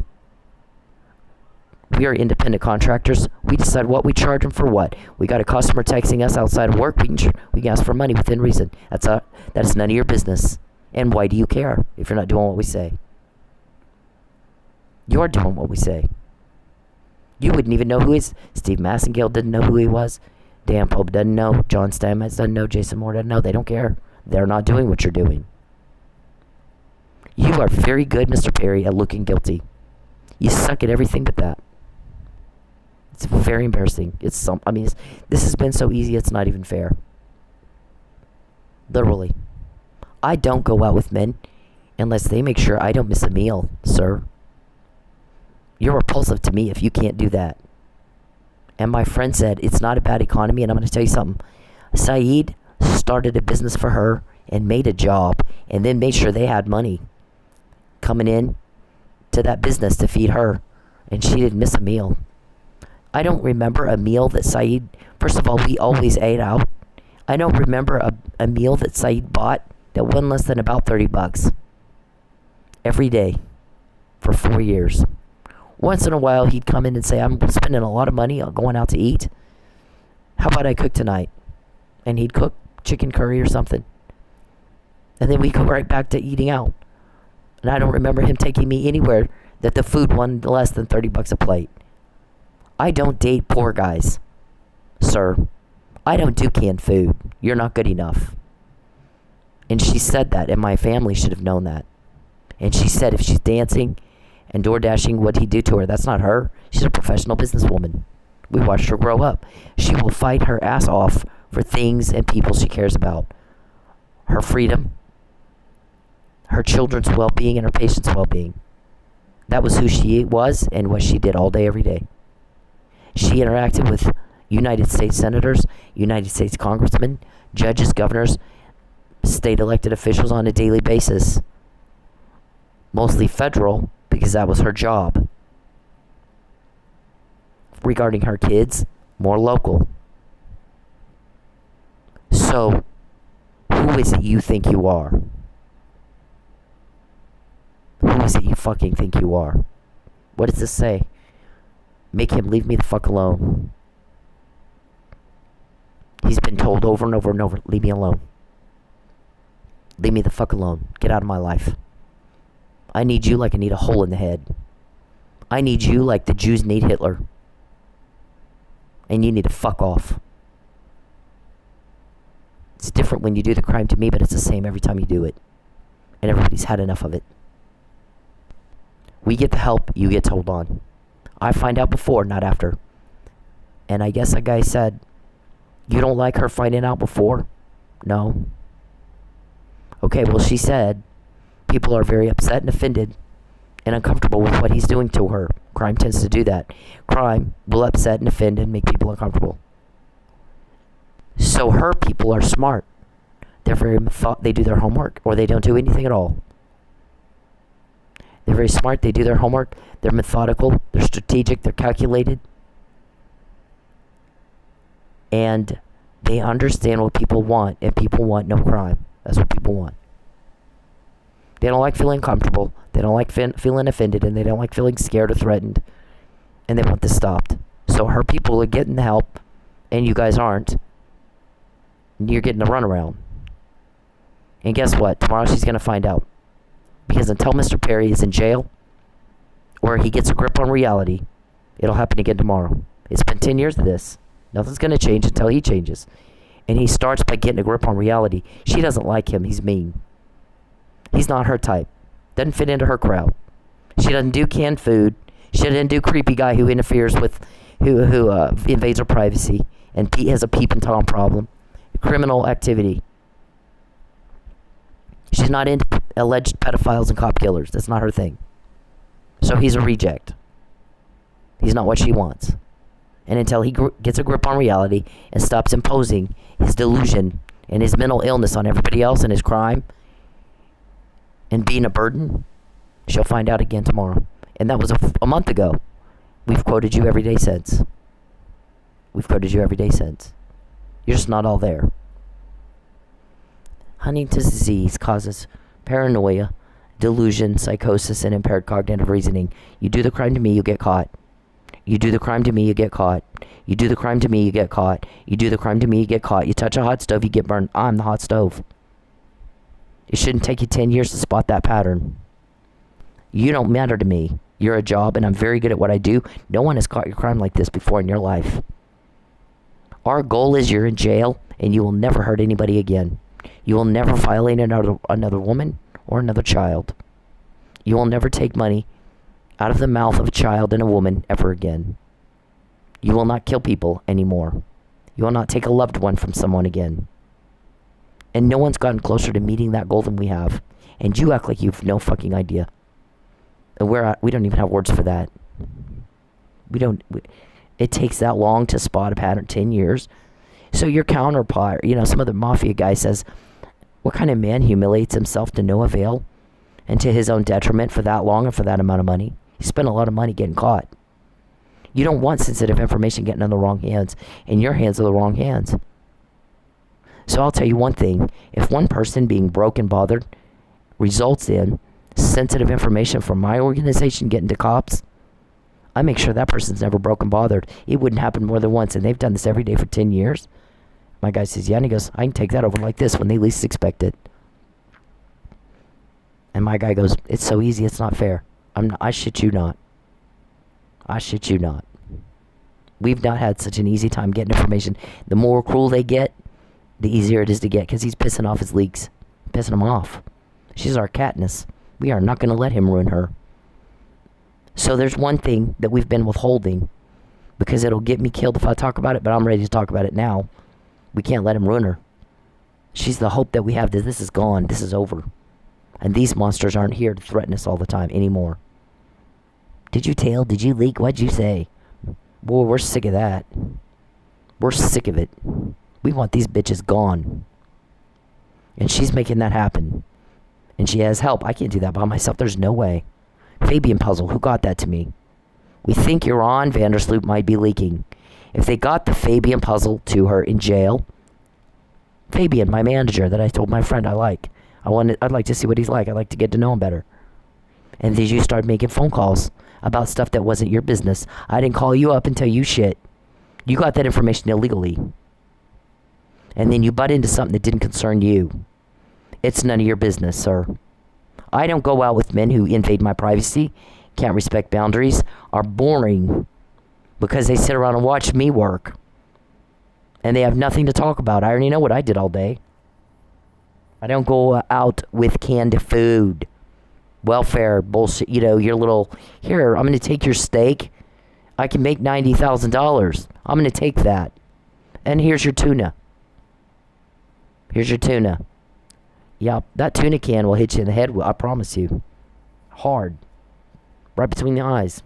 That might be your stone, your Goliath stone. It might end up being the end of you. Taking my steak and giving me fucking, wow. By the way, if you guys send people into my work, that is stalking. And if you're going to do that, at least tell them to take a bath before they come in. There's nothing more disgusting than giving a lap dance to a guy who hadn't had a bath for about a week. Talk about making fun unfun. I mean, dancing for me right now isn't fun, but it's tolerable. I'm tolerating it unless the guy hasn't had a bath for like a week. And then he's canned food on top of that. Yeah, yeah, and they're like, why doesn't she like us? Oh, for God's sake. Because you do shit like that. I don't go out with men, Mr. Perry, unless they make sure my bills are paid on time and I don't miss a meal. Okay? I don't. My friend knows that. You're beneath me. You don't fit into my crowd at all. She's used to a higher caliber of person and a higher standard of living. And she's not going to settle for less. She's not going to settle for this guy. So that's why she's sleeping in her car. He's not good enough. She's willing to go that far with it to get away from him and to not be with him. She moved to Saeed. She's moved away from this guy 2 times to not have to hear again what he thinks, what he wants, or what he needs. Bullshit. Whiny, naggy, whiny, naggy, whiny, naggy. Yeah.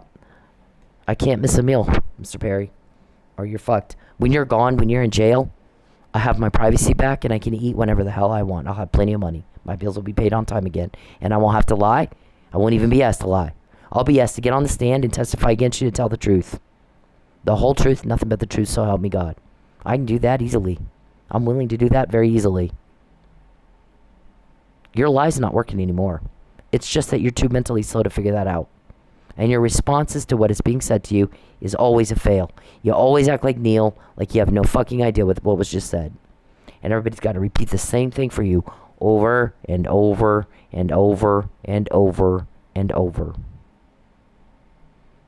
Wow. Talk about mental illness.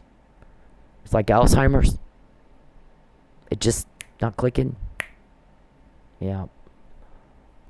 Of my dad and I at the AT&T store and him coming to literally like film us, and it's this whole thing. I would always go to the cops. They wouldn't take me seriously. They couldn't do anything about it. Once that video, my old account got absolutely viral. What is it with the police? Do you trust the police will show up and do their job for you? Not in Tulsa. They're too busy being meter maids for Mr. Perry. Listen, you are either doing what we say or you're not. And if the best you can do in your career in law enforcement is to be the bitch of a bunch of sex weirdos, we don't have any use for you at all. My guys will not talk to Tulsa police. No use for them at all. When they're done being a bunch of meter maids harassing our witness for a sex weirdo, then we'll call. Not before. They'll get the runaround. Charles is going to get the... Because we're not going to risk... I tell, Lieutenant something. And then next thing we know, Charles finds out. And then we got justice obstructed. It's not going to happen. We're getting the job done. I told Jerry Bender, I'm not going to sue you guys, and I could. I'm not going to do it. What I'm going to do is I'm going to out-cop you. I'm going to show you this is how you catch a really bad guy. Anybody can run a fucking tag and write a ticket. Anybody can do that. You don't have to have... You can have the IQ of a rock and run a tag and write a fucking ticket. He said, my guy said, when they're done being a bunch of meter maids and the bitches of a sex weirdo, then I'll call, but not before. Because I need to see guys that can handle this job, or they don't get to be in the loop. They don't get to. She can handle it. Would they sleep in their car for 6 months and not eat and not bathe to catch a serial killer, allegedly, and a sex pedophile, allegedly, and a cop killer, allegedly? She caught the thing with Lucky and Mike. You didn't. She did. We did. We went over there. We asked questions. We did this research. You did not. We found out Mike Neely was drugged before anybody else said it. And you don't care. We do. We care about people who are hurting. Why don't you? We have no use for you. I don't call locals over anything. When I have, it's always a mistake. We don't take evidence at TPD. Yeah, we know. We get that. We get it. That's not policing, by the way. That's not policing. No victim should be turned around by a cop. I assert my right to equal protection. Okay? You got gender discrimination problems over there. You need to fix that. It's not appropriate in this day and age. We have a Me Too movement that says you don't get to do that to us. You don't. You're taking my money, tax dollars. You don't get to do that. And then shit all over me. And help the bad guy. When they're done being fucking meter maids, then we'll talk to them. They came to my house and they actually took further steps, got the restraining order, took care of it. After she went public, then they helped. Character is shown by what you do when you think nobody's looking. Anybody can showboat for a camera. Like on the first 48, these people were threatened. We shoved the threats in the drawer. We don't take evidence here at TPD. Now they're dead. We can use that on first 48 and tell everybody how fast we solve murders. Yeah, just go to the drawer and get all the 20 bazillion call-ins about threats. We'll only do our job when there's a camera on us. Otherwise, we're just fucking meter maids. I was trying to spread awareness because it's something that is actually really common. Even if it's not something that by the same person, a lot of women and men can definitely relate to this. But it's a pretty fucked situation. I moved out of somewhere else. I moved twice. Did not ever again have to hear what you fucking think, want, or need. We all want you to shut up and stop with the whiny nagging. I'm gonna try to Mr. Perry. explain this really fast. This has been happening for years and years and years. There are many times where this has happened. I just happened to film it. There's even a video on my old TikTok that got taken down of my dad and I at the AT&T store. And Let's shut up women who are victims of assault. Let's shut them up when they talk about it. Let's make Ms. Ortiz be the villain here and say she's committing a cybercrime when she complains about being stalked and voyeur raped and robbed blind and starved and pressured to be trafficked and lie. Right? Yeah, you're all the same, all you criminals. Let's do everything that makes us look at... Some guy said, I can't help him with making this lie work that he's a victim of cybercrime until he's... Because why is he in Oklahoma? She's moved twice to get away from him. Why would anybody have to move to get away from unwanted harassment, Mr. Perry? Okay. Why is he, until he's in Lubbock with his family, not bothering her, and she's not broke and not having problems? I can't say that she's not just reacting to his intentional provocation. He's doing this to antagonize her, so she'll react. Because that's what the harassment email of 2017 says. I'm going to send her home, harass the shit out of her. When she complains about it, I'll say she's harassing me. I'll lie in a courtroom under oath. The injuries are her, not him. She lives in Oklahoma and has for 10 years now, almost 10 years, 9 years, since 2014.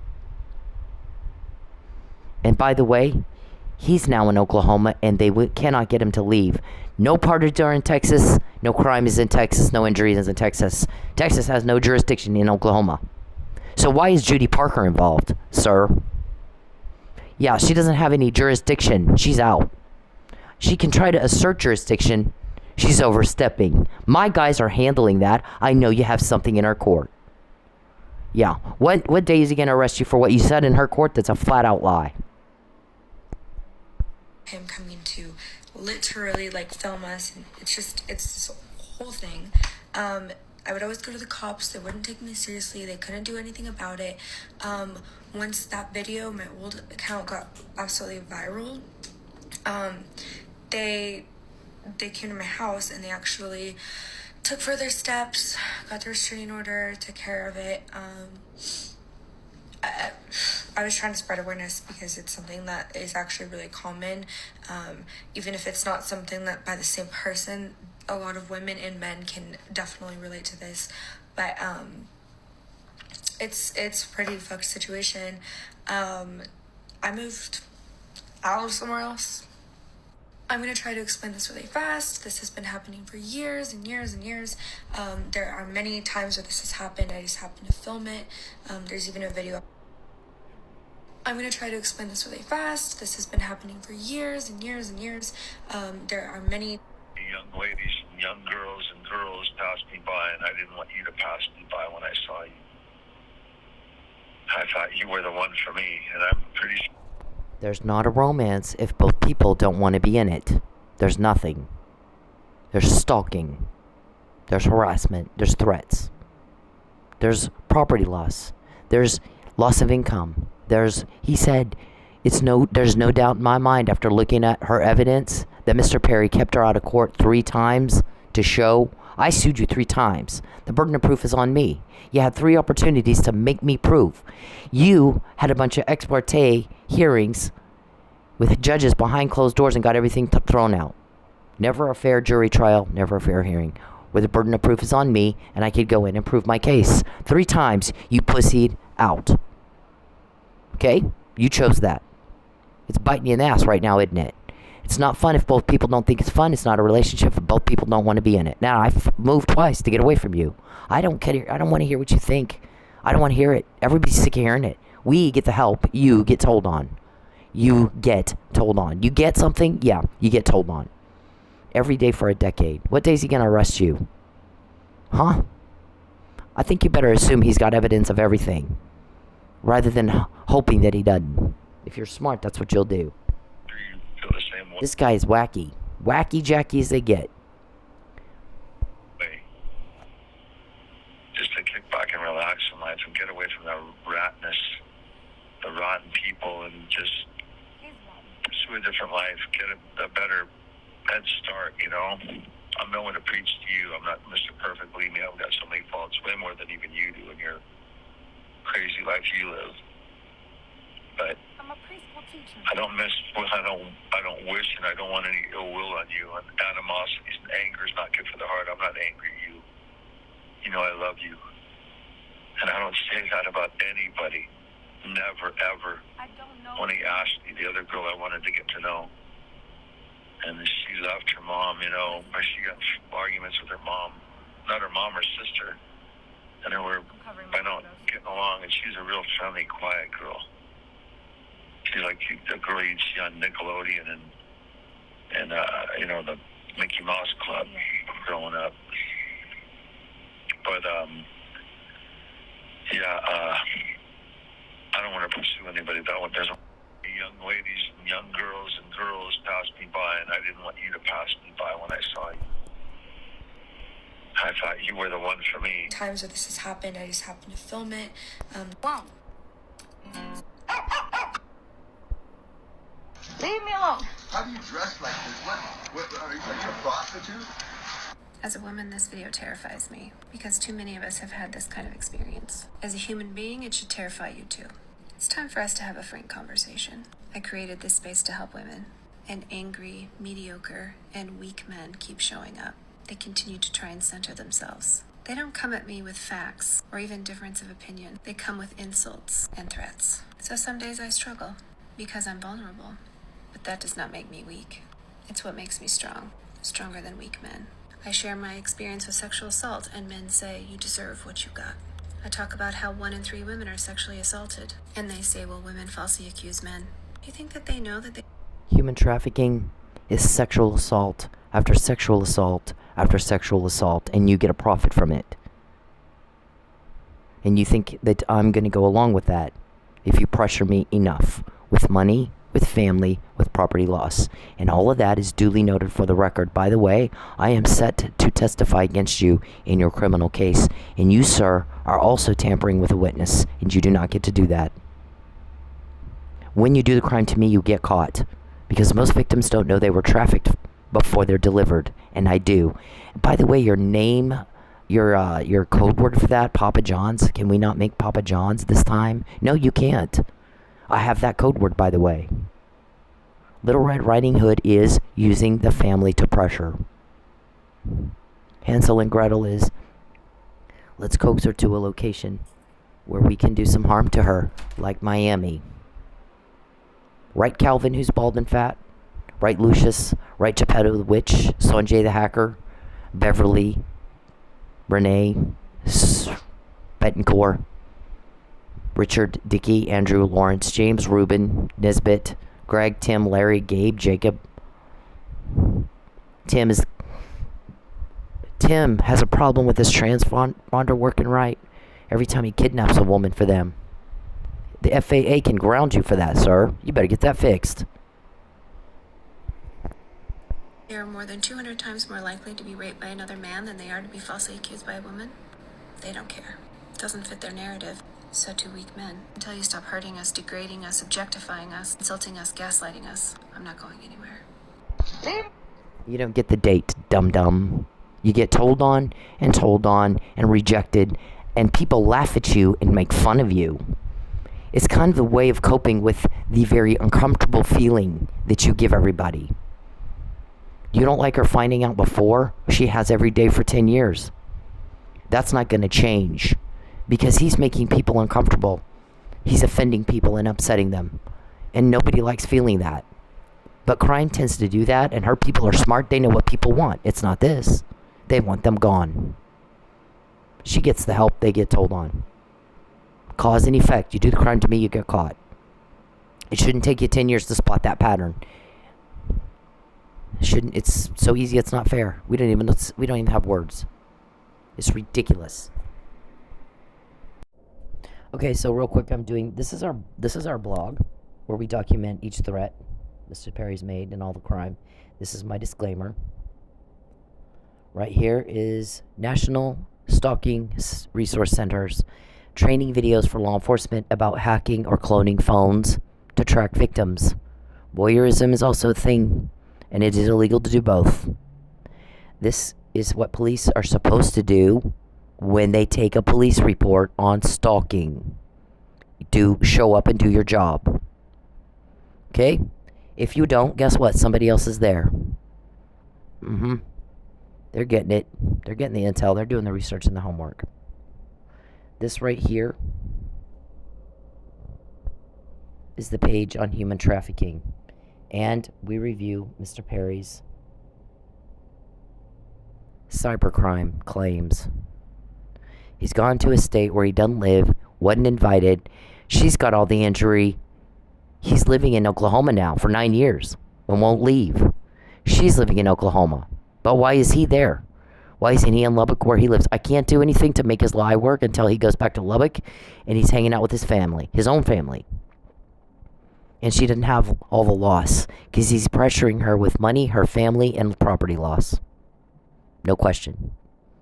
No question in my mind at all. He also said it was awfully soon that Chief Miller was murdered after she filed a car vandalism complaint. We'll take her taillights out. We'll put she needs to put a bumper sticker on her car. We'll make her so broke she has to go to welfare. I'm quoting you.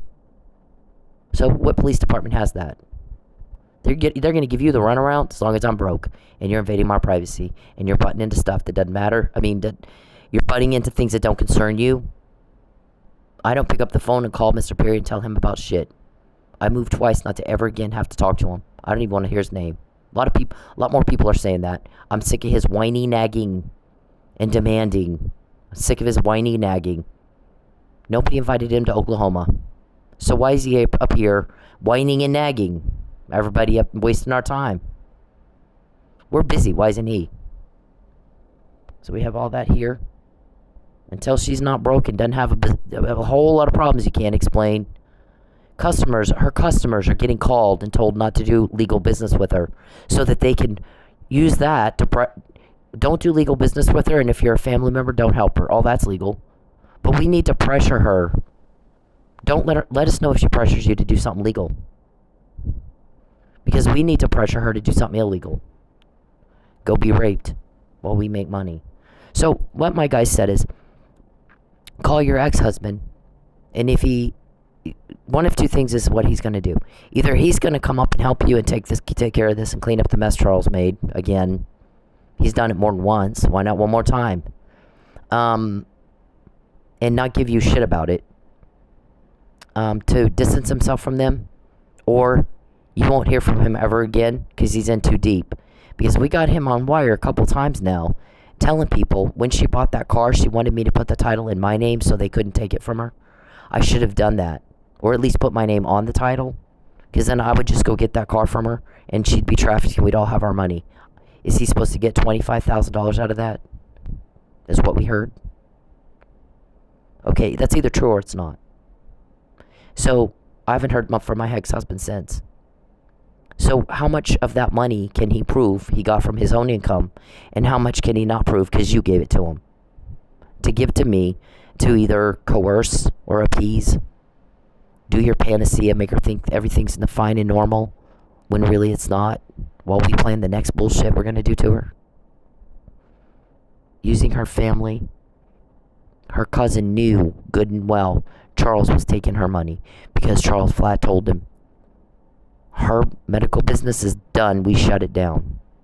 We can't have her running off with a doctor because we want her in a strip club where we can groom her to be trafficked. True or not true? All I can do is testify. I heard a police recording and here's what you guys said. I typed it up in an email. So now we've documented mens rea, criminal intent, malicious aforethought, premeditation. You planned it, an injury to me in the state of Oklahoma where I live and have since 2014, where I moved to get away from you, Mr. Perry. Mr. Perry forged a marriage license. Chief Miller asked me about it. He and Mike, I lived like literally 30 seconds from the police department. They didn't come over and talk to me there. They drove all the way to Inola to my work in a strip club. They both were very professional, by the way. They didn't get dances or anything like that. Lucky was borderline rude. He was that professional. Borderline rude. He said, I've got a marriage certificate that Charles said you signed. So I guess Sanjay, we heard, asked the question, if they're really married, I want to know, because I think he's full of crap. I think Mr. Perry's full of shit. I don't think they're married at all. I don't think there has never been a date. There's never been sex. There's nothing. It's all in his head. It's not real to me at all. He disgusts me. I moved twice to get away. Charles Perry disgusts me. If it's not real for both, there's nothing. If it's not fun for both people, it's not fun for anyone. Your sadism, Charles, is not fun. When you're sitting in prison, I'm going to come talk to you and I'm going to go, all that horrible stuff you put me through, the hell that you thought was so cute, is it cute now? Is it cute when I quote you? Yeah. You're not macho man when you beat down women. You're macho man when you go pick on a guy. Okay? You're not macho man picking on women and kids. So, Sanjay, I guess, is what I heard. The person I'm usually not told who it is, for a reason. But he said, I want to know if it's true that they're married. I want to know when he popped the question. I want to know where they were. I want to know what he was wearing and what she was wearing. I want to know what he said and what she said. What day was it? What time was it? Where were they? Because I don't think that happened. And then I'm going to ask her, and if she says, I want to see if she says what he says. And I bet she won't. So he never popped the question. She never consented to this. He just signed her name to a piece of paper without her permission. That's a forgery. That is another crime that she's the victim of. And he did it to tear down my money, to violate my privacy. We heard last night that you guys said we're going to get a key to her apartment and go in and get a computer virus and put it in her computer, because I'm not having her hunker down and start doing work on her computer and try to find jobs and stuff. I'm not doing it. We need to starve her until she lies. We need to use money, or the lack thereof, and the lack of food, deprivation of food and shelter, to coerce. That's what we need to do. We need to make her hopeless. And the guy said, but look what her guys are doing. They're giving her hope either way. They're going to end it. And she'll get her privacy back and her money back, and she won't be hungry again. So your attempts to make her starve until she does what you want and goes along with your criminal activity, thinking that's the only way she can survive and she's hopeless otherwise, seems to be getting her more information that you don't want in the wrong hands. Dum-dum. It's so easy, it's not fair. Let's do the same thing that doesn't work again today. When Charles contacts me, when he takes my money, when he causes a loss for me, when he causes problems for me, they take from him. They get what he's just said. That was incriminating. It was incriminating. Intent to cause a loss in the state of Oklahoma where I live. The loss is to me. The injuries in Oklahoma. By the way, so is Mr. Perry. So all parties are in Oklahoma. The injuries are in Oklahoma. Everybody's a little confused as to why Judy Parker thinks she has any jurisdiction at all. Okay? Explain that, Charles. You also need to explain to the court, give them your schedule as to what you do all day with your time and where you do it. You have to explain that in our court so that Judy and Judge Egan don't get egg on their face. Maybe they need to do their homework. Maybe they need to not be factually ignorant. Same thing with TPD. I mean, we're not. Why are you? You need to keep up with us. We're not slowing down for you. We do our own research. Why don't you? Policing. That's what policing does. They know their facts. The facts are the facts. People lie. Facts and evidence don't lie. So get it right, because we do. We make sure we do. So the guy's like, we're going to see where your ex-husband is. We're going to prove out the recordings of him talking about, I wish I had put my name on the title of her car. I'd go get it. I'd go take her car away from her so that she has absolutely nothing. She's eating out of a dumpster, or she goes to be delivered to Larry, Papa John's, and trafficked and raped. And I'm going to look my child in the eye and tell him, one and only son that I have that your mother gave to me, I'm going to make sure she's raped so that I can have money off of that rape. You okay with that? Wow. What kind of monster. I guess a grand juror said her family is the most callous, cruel people I've ever seen. My guy goes, your cousin had a very important decision to make and he made the wrong one, and I am so sorry he did that.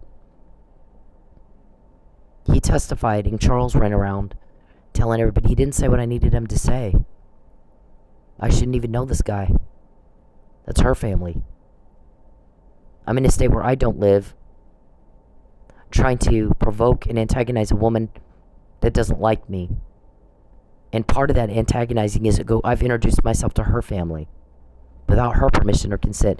My family never saw me without Saeed when I was dating Saeed. He never went over to their house by himself. I'm not attracted to men unless they can respect my boundaries and stay out of shit that doesn't concern them and mind their own business. And men that make sure I don't miss a meal and they're not canned food. Yeah. Chivalrous men, they make sure if we know that we treat women right, we'll have women. If we can't treat women right, we're not going to have one. We'll have a bunch of deviant men, though. All right. So we're going to test out our ex-husband. Call him and ask him. First, tell Charles you need to have him come up and clean up your mess again. Isn't that what he does for you? Clean up your messes and fix what you broke? And if he doesn't answer, because you're not supposed to have to call him, we'll wait a couple of weeks. Okay, now call him. So he's going to do one of two things. He's either going to make sure that he does what you're asking him to do without giving you shit about it. As a supportive family member, you're the mother of his one and only child. It's the least he can do. And distance himself from them. Or draw attention to himself. Prove out our recording. Because now he's in too deep. And he will never talk to you again. Watch. Let's see what he does. I haven't heard from him since. Yep. Prove you're not doing what we say, Charles. Prove we're lying, and we know we're lying. This is a lot of perjury and fraud right here. In my case, my false arrest, Mike Neely's false arrest. Things that happened. Justice Scalia died while you were in planning. We're all in West Texas. Everybody. You, me, him, Justice Scalia, who's a First Amendment guy. He said, flag burning is covered under the First Amendment. It's free speech. We might not like it, but it's free speech. Our Constitution affords us that. It's your right. You get to say what you think, even if nobody else likes it. And you didn't like that. It doesn't fit your plan to be claimed to be the victim of cybercrime. We're going to antagonize and bully, and then when she talks about it, we'll say she's harassing us. We'll lie. And Justice Scalia, you attempted to perpetrate a fraud upon the highest court in the land, and you got caught. We're going to send her home, harass the hell out of her. And then when she complains, we'll say she's harassing us. And Justice Scalia said no. And all of a sudden, he ends up dead. And William O. Ritchie, who is a murder cop for DC police, immediately questioned, why was protocol not followed for a United States Supreme Court judge when he died in West Texas, as it would have been had he died in Washington, D.C.? What are they hiding? What are they covering up? Because if you do things on the up and up, then you don't have anything to hide. They did nothing according to protocol. So they're hiding something. And the timing of it and the place of it is awfully suspicious, Mr. Perry. He didn't just die in some random place at some other random time. He died in West Texas while you were planning to perpetrate a fraud on the highest court in the land. It's not your first time. You've done it a lot. How many counts of perjury are they going to charge you with, Charles? So he says about my cousin. I need him to say something else. Because if I can't get her, if he doesn't say what I want him to say, and I can't use the taxpayer-funded resources of the criminal justice system to facilitate delivery of a trafficking victim and to pressure her, and I can't get her delivered, I'll lose millions. Oh, boo fucking who. So we're going to have him testify again, at which time he said, the only mistake I made was helping her, our family member, who's being stalked and harassed and trafficked.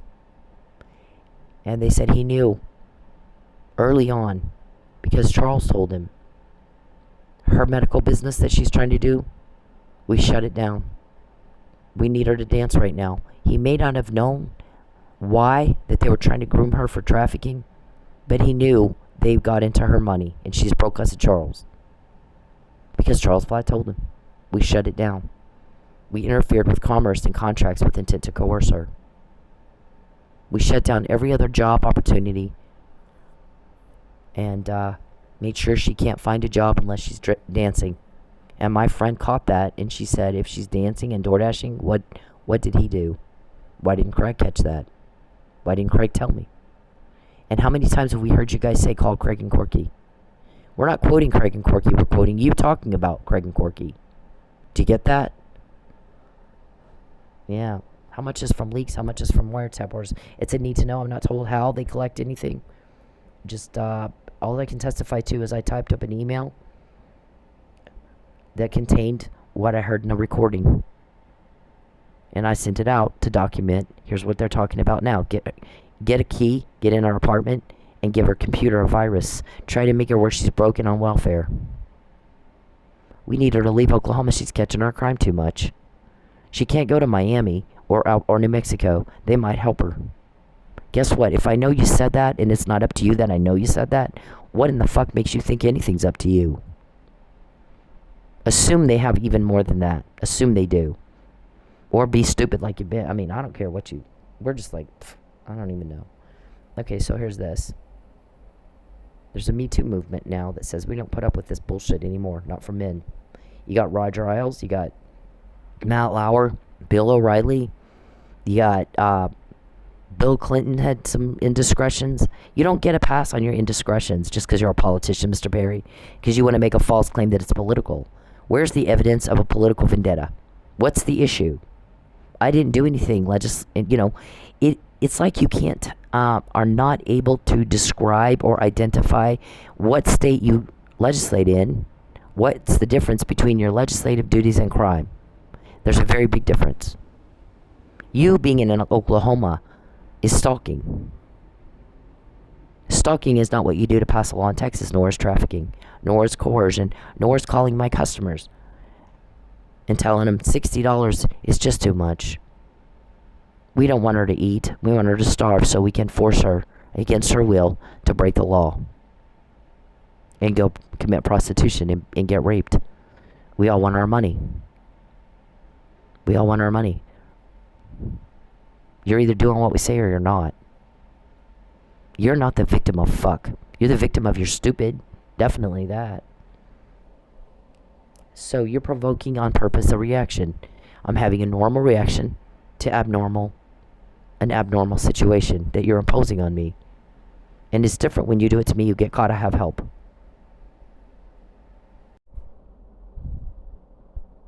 This letter went to the U.S. Attorney. He's using law enforcement to harass me. All the car accidents, sir. I was hit. You had someone hit me. You paid a guy to hit me. So, I didn't do the hitting of someone else. It's a lot of property damage. Sorry to coerce, to pressure. Calling my customers. Somebody else called him and he goes, what? I need to understand something here. First of all, You've been told not to do business with her anymore. You can do business with her if you want. That's your choice. She has the right to make money. And I'm a little confused as to why when you've been tipping her, you go in and you get a VIP or 2 or 3, and then you tip her, a couple $100. So what's 60? Just because she asked you to cash app it, you wigged out and you got all upset and offended, but $200, $300, $400 isn't offensive. 60 is. Oh, I mean, come on with that. What is wrong with you? Tell me what really happened, because that doesn't make any sense. And the guy said, Mr. Kunzweiler told me not to do business with her and not to give her money and to let him know if she pressured. Legal business, legit business. Let us know if she pressures that, because we need that to stop so that we can pressure her to do something illegal. Lie, change her testimony, recant her claims, and be trafficked. Is it Yaron Vandersloot? Can they get to Mike Neely and Yaron? So they find out Yaron lied about Natalie being murdered, that she's actually at that compound in Houston. Is that who's helping her? Someone he's talking to? Is there a way that we can find the people helping her by tracking his correspondence? And Mike Neely's, how many times you've tossed Mike's cell looking for a way that me and him might be communicating, and we're not, by the way, we're not. If there's communication between the guys helping helping me, that we all found out he was drugged before anybody else said it. Mike Neely didn't do that. He was drugged. It was so soon after you filed your car vandalism complaint. This is car vandalism right here. Property loss, relationship loss. Her family are significant key relationships. So why is he talking to them at all?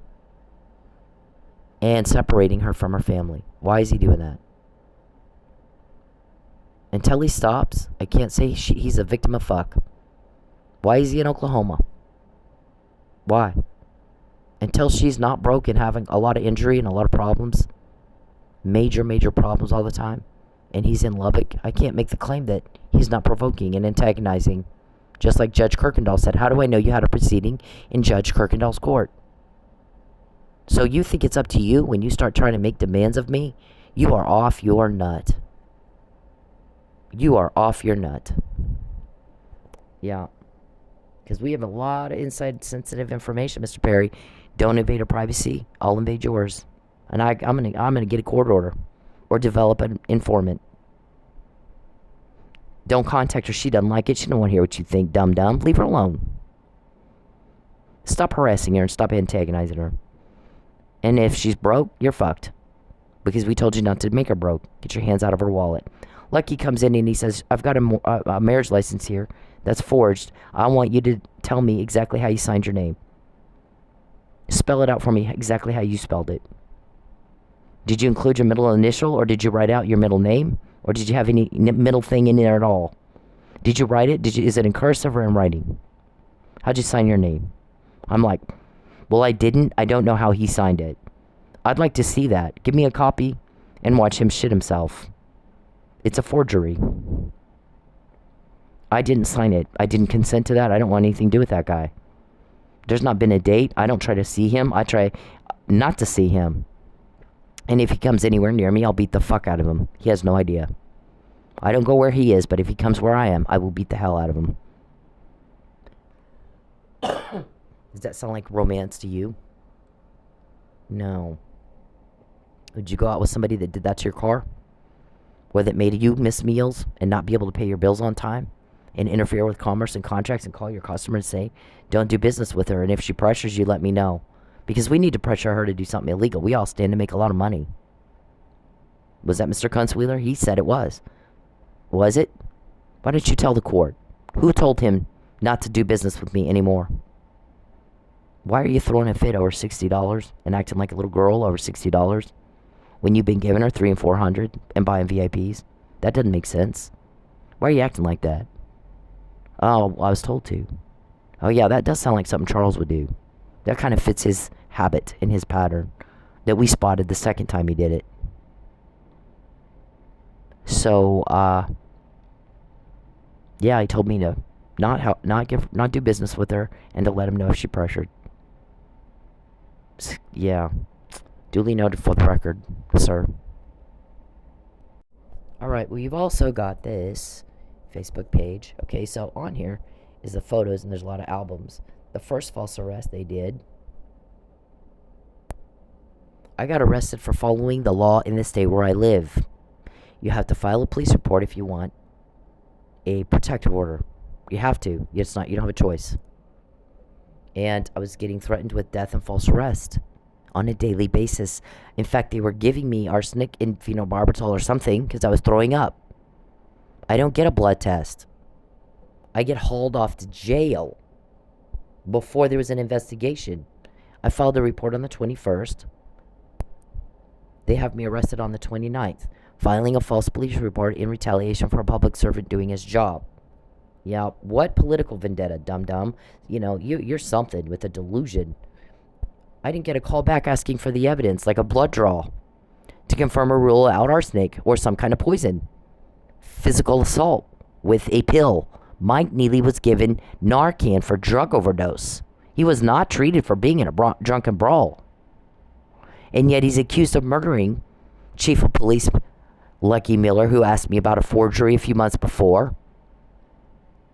A forged marriage license. He's accused of beating him to death so hard, back and forth. He was like he was in a car crash, and he died of internal decapitation. His skull came off his body. We found out that he was drugged months before that was confirmed in depositions. We found it in January. I emailed the Florida State's attorney about it. Again in February and March. And then you start trying to find a hitman. February 15th is when she called. I'm already sitting in jail. See? Yeah, false arrest. They did dismiss the charges. I asked them to make Mr. Perry never bother me again. So their bond conditions, it says he can't contact me again. He promised to leave me alone, and he lied. Oh, Charles Perry lied. Wow, ooh, we're all shocked. Who knew? Nobody saw that coming. Yeah, jeez. Okay, this is, I'm gonna have her car towed and sold before she figures out it's not legal. Look at that. Now, you get my ex-husband saying, 5 cars later, we need to get in our well. My ex-husband didn't say that, they did. Pull her over and get in our spare tire well. Why? What are you gonna plant in there? Yeah, you know how we know that? Because you're being investigated, and the guys that got that information are gonna put you in jail. So I'll have my privacy and my money. I won't miss the meal again.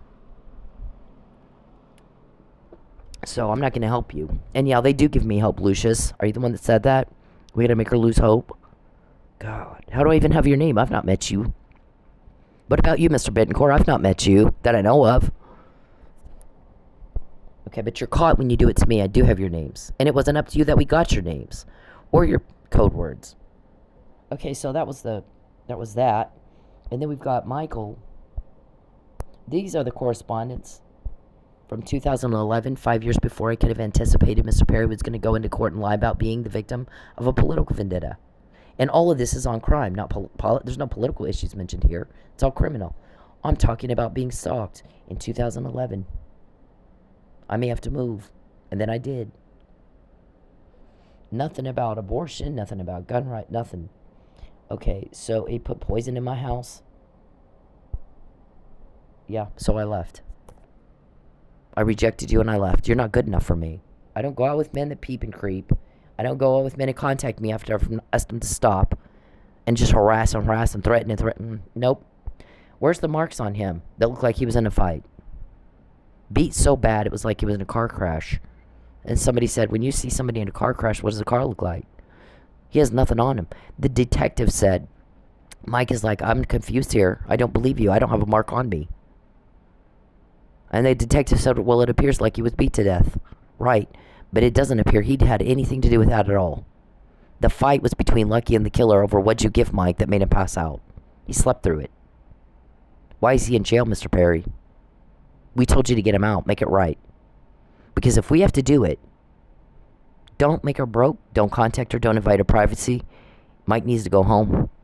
And if you don't listen, we'll fuck you up something like you've never been fucked up in your life. We fuck up crime. That's what we do. Really, really bad guys. TPD, we're not meter maids. Okay? Anybody can run a tag and write a ticket. Anybody. Any dum-dum can do that. So our guys are like, TPD wants to talk to us. Not going to happen. We don't deal with meter maids. Look what Cindy's going through to fight a really, really bad guy. That's what gets our attention. That's what impresses us. Not meter maids who harass women and show gender discrimination. We don't have any use for them. Had they gotten on, look, they let this happen.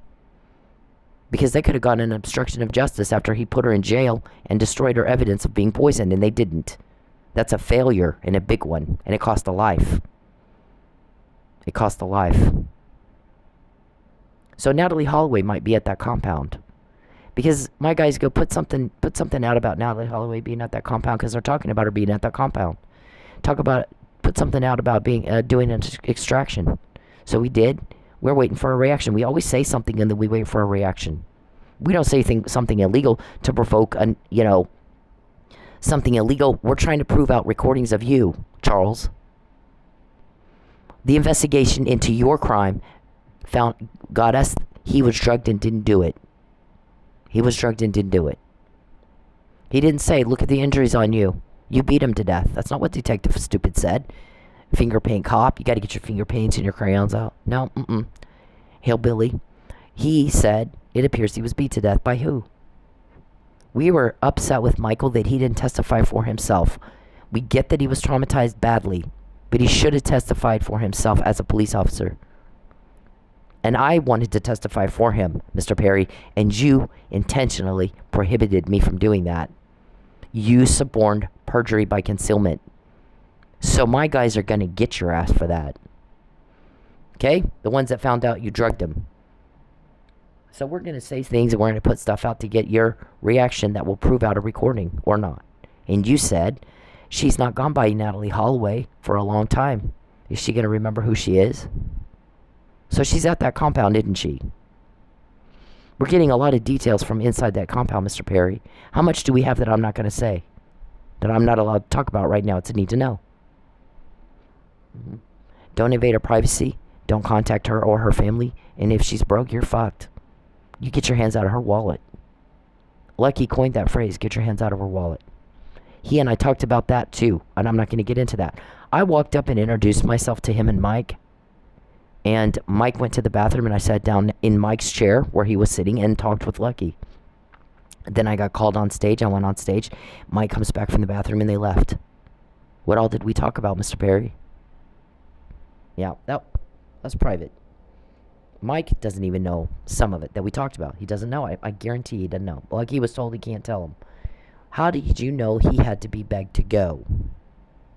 I see here that you're a witness. I'm going to tamper with you anyway.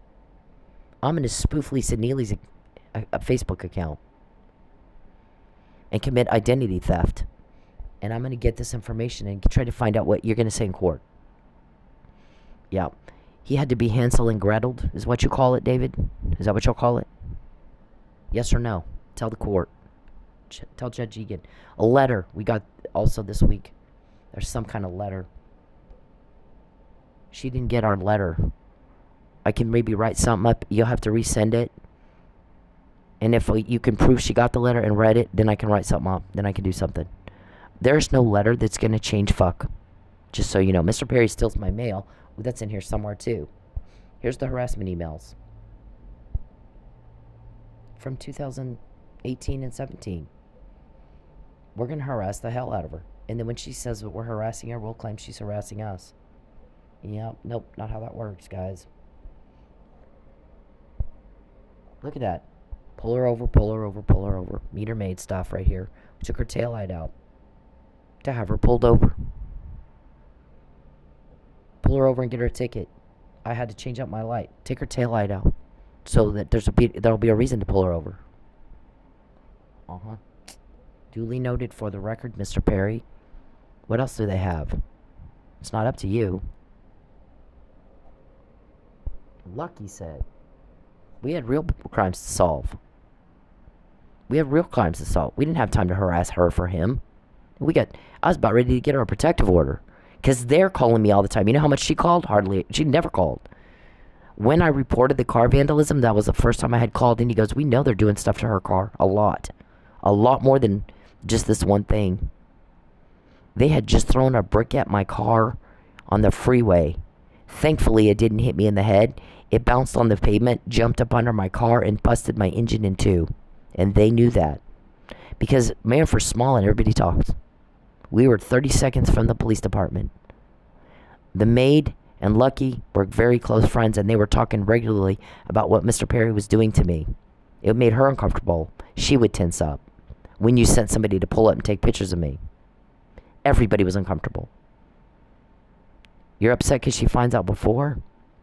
Like, here, change out your tail light because they're going to have you pulled over. Yeah. All the stuff.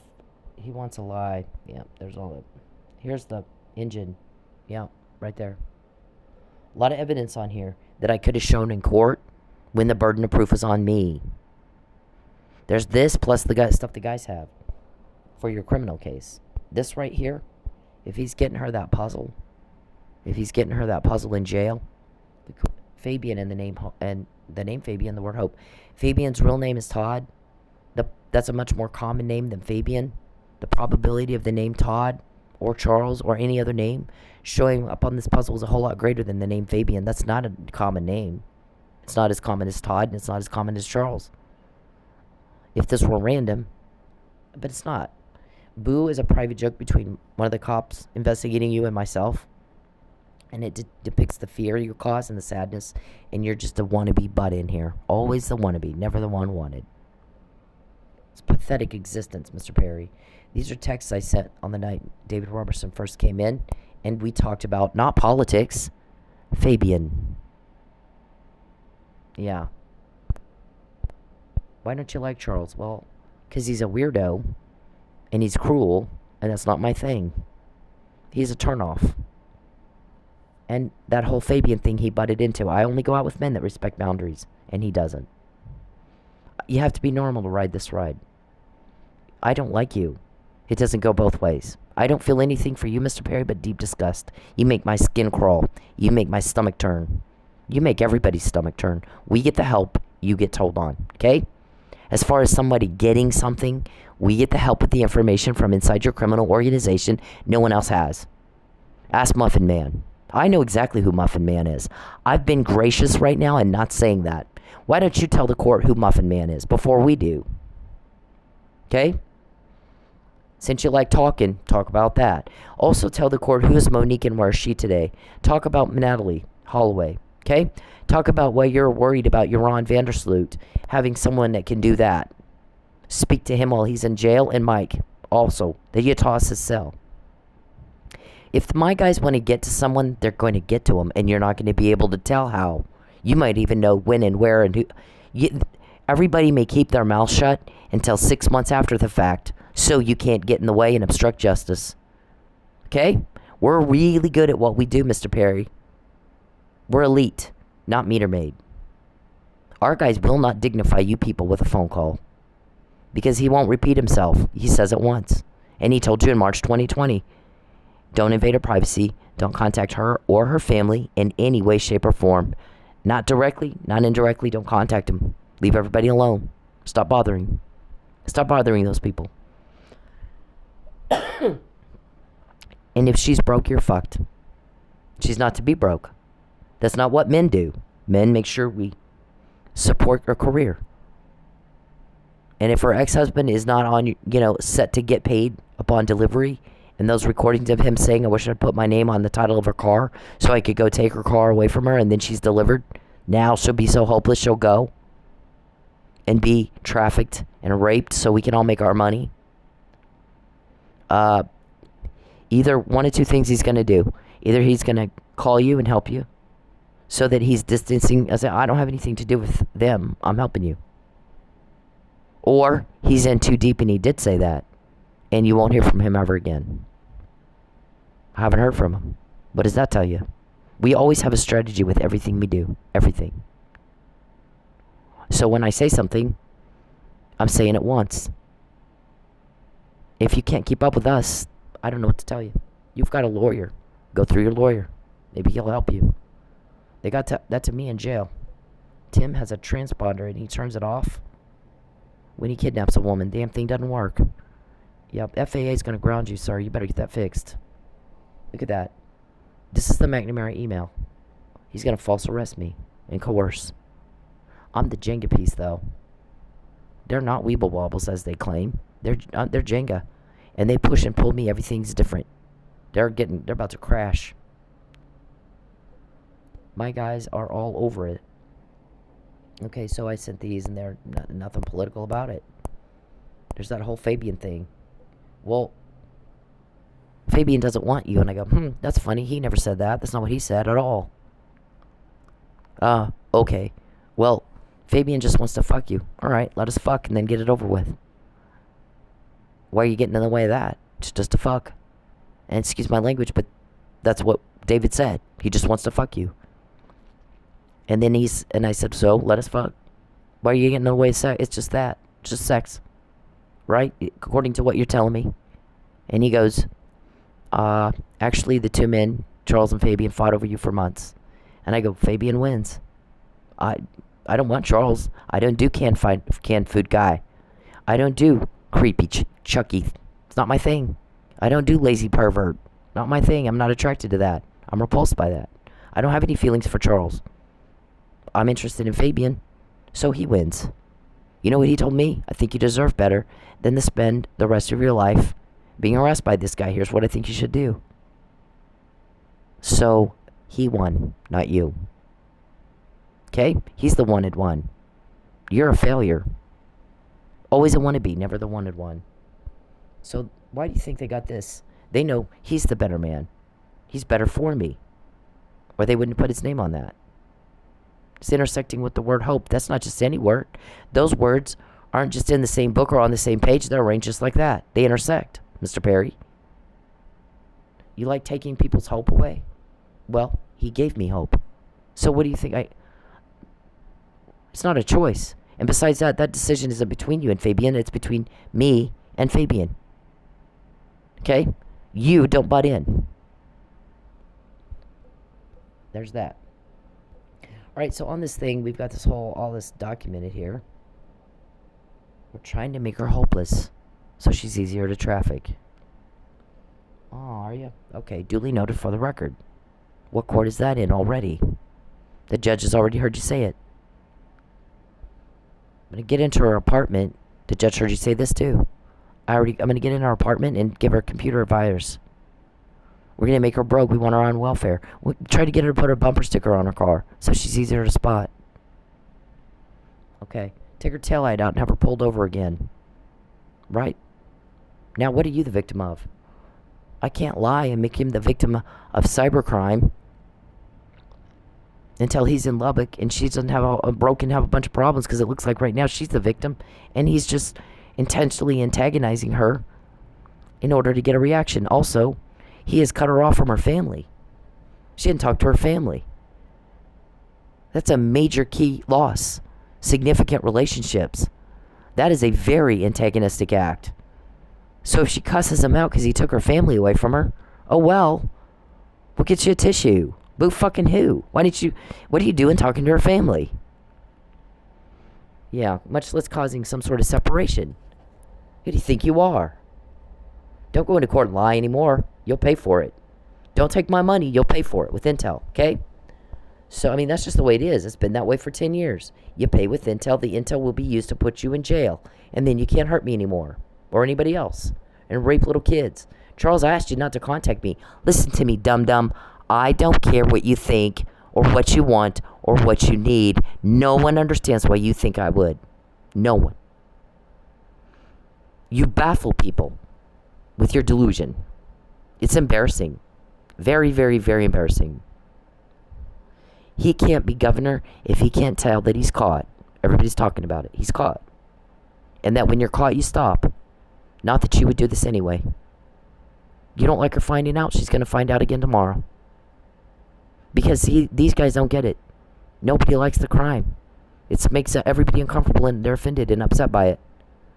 Her people understand what people want, and it's not this. They want that stopped.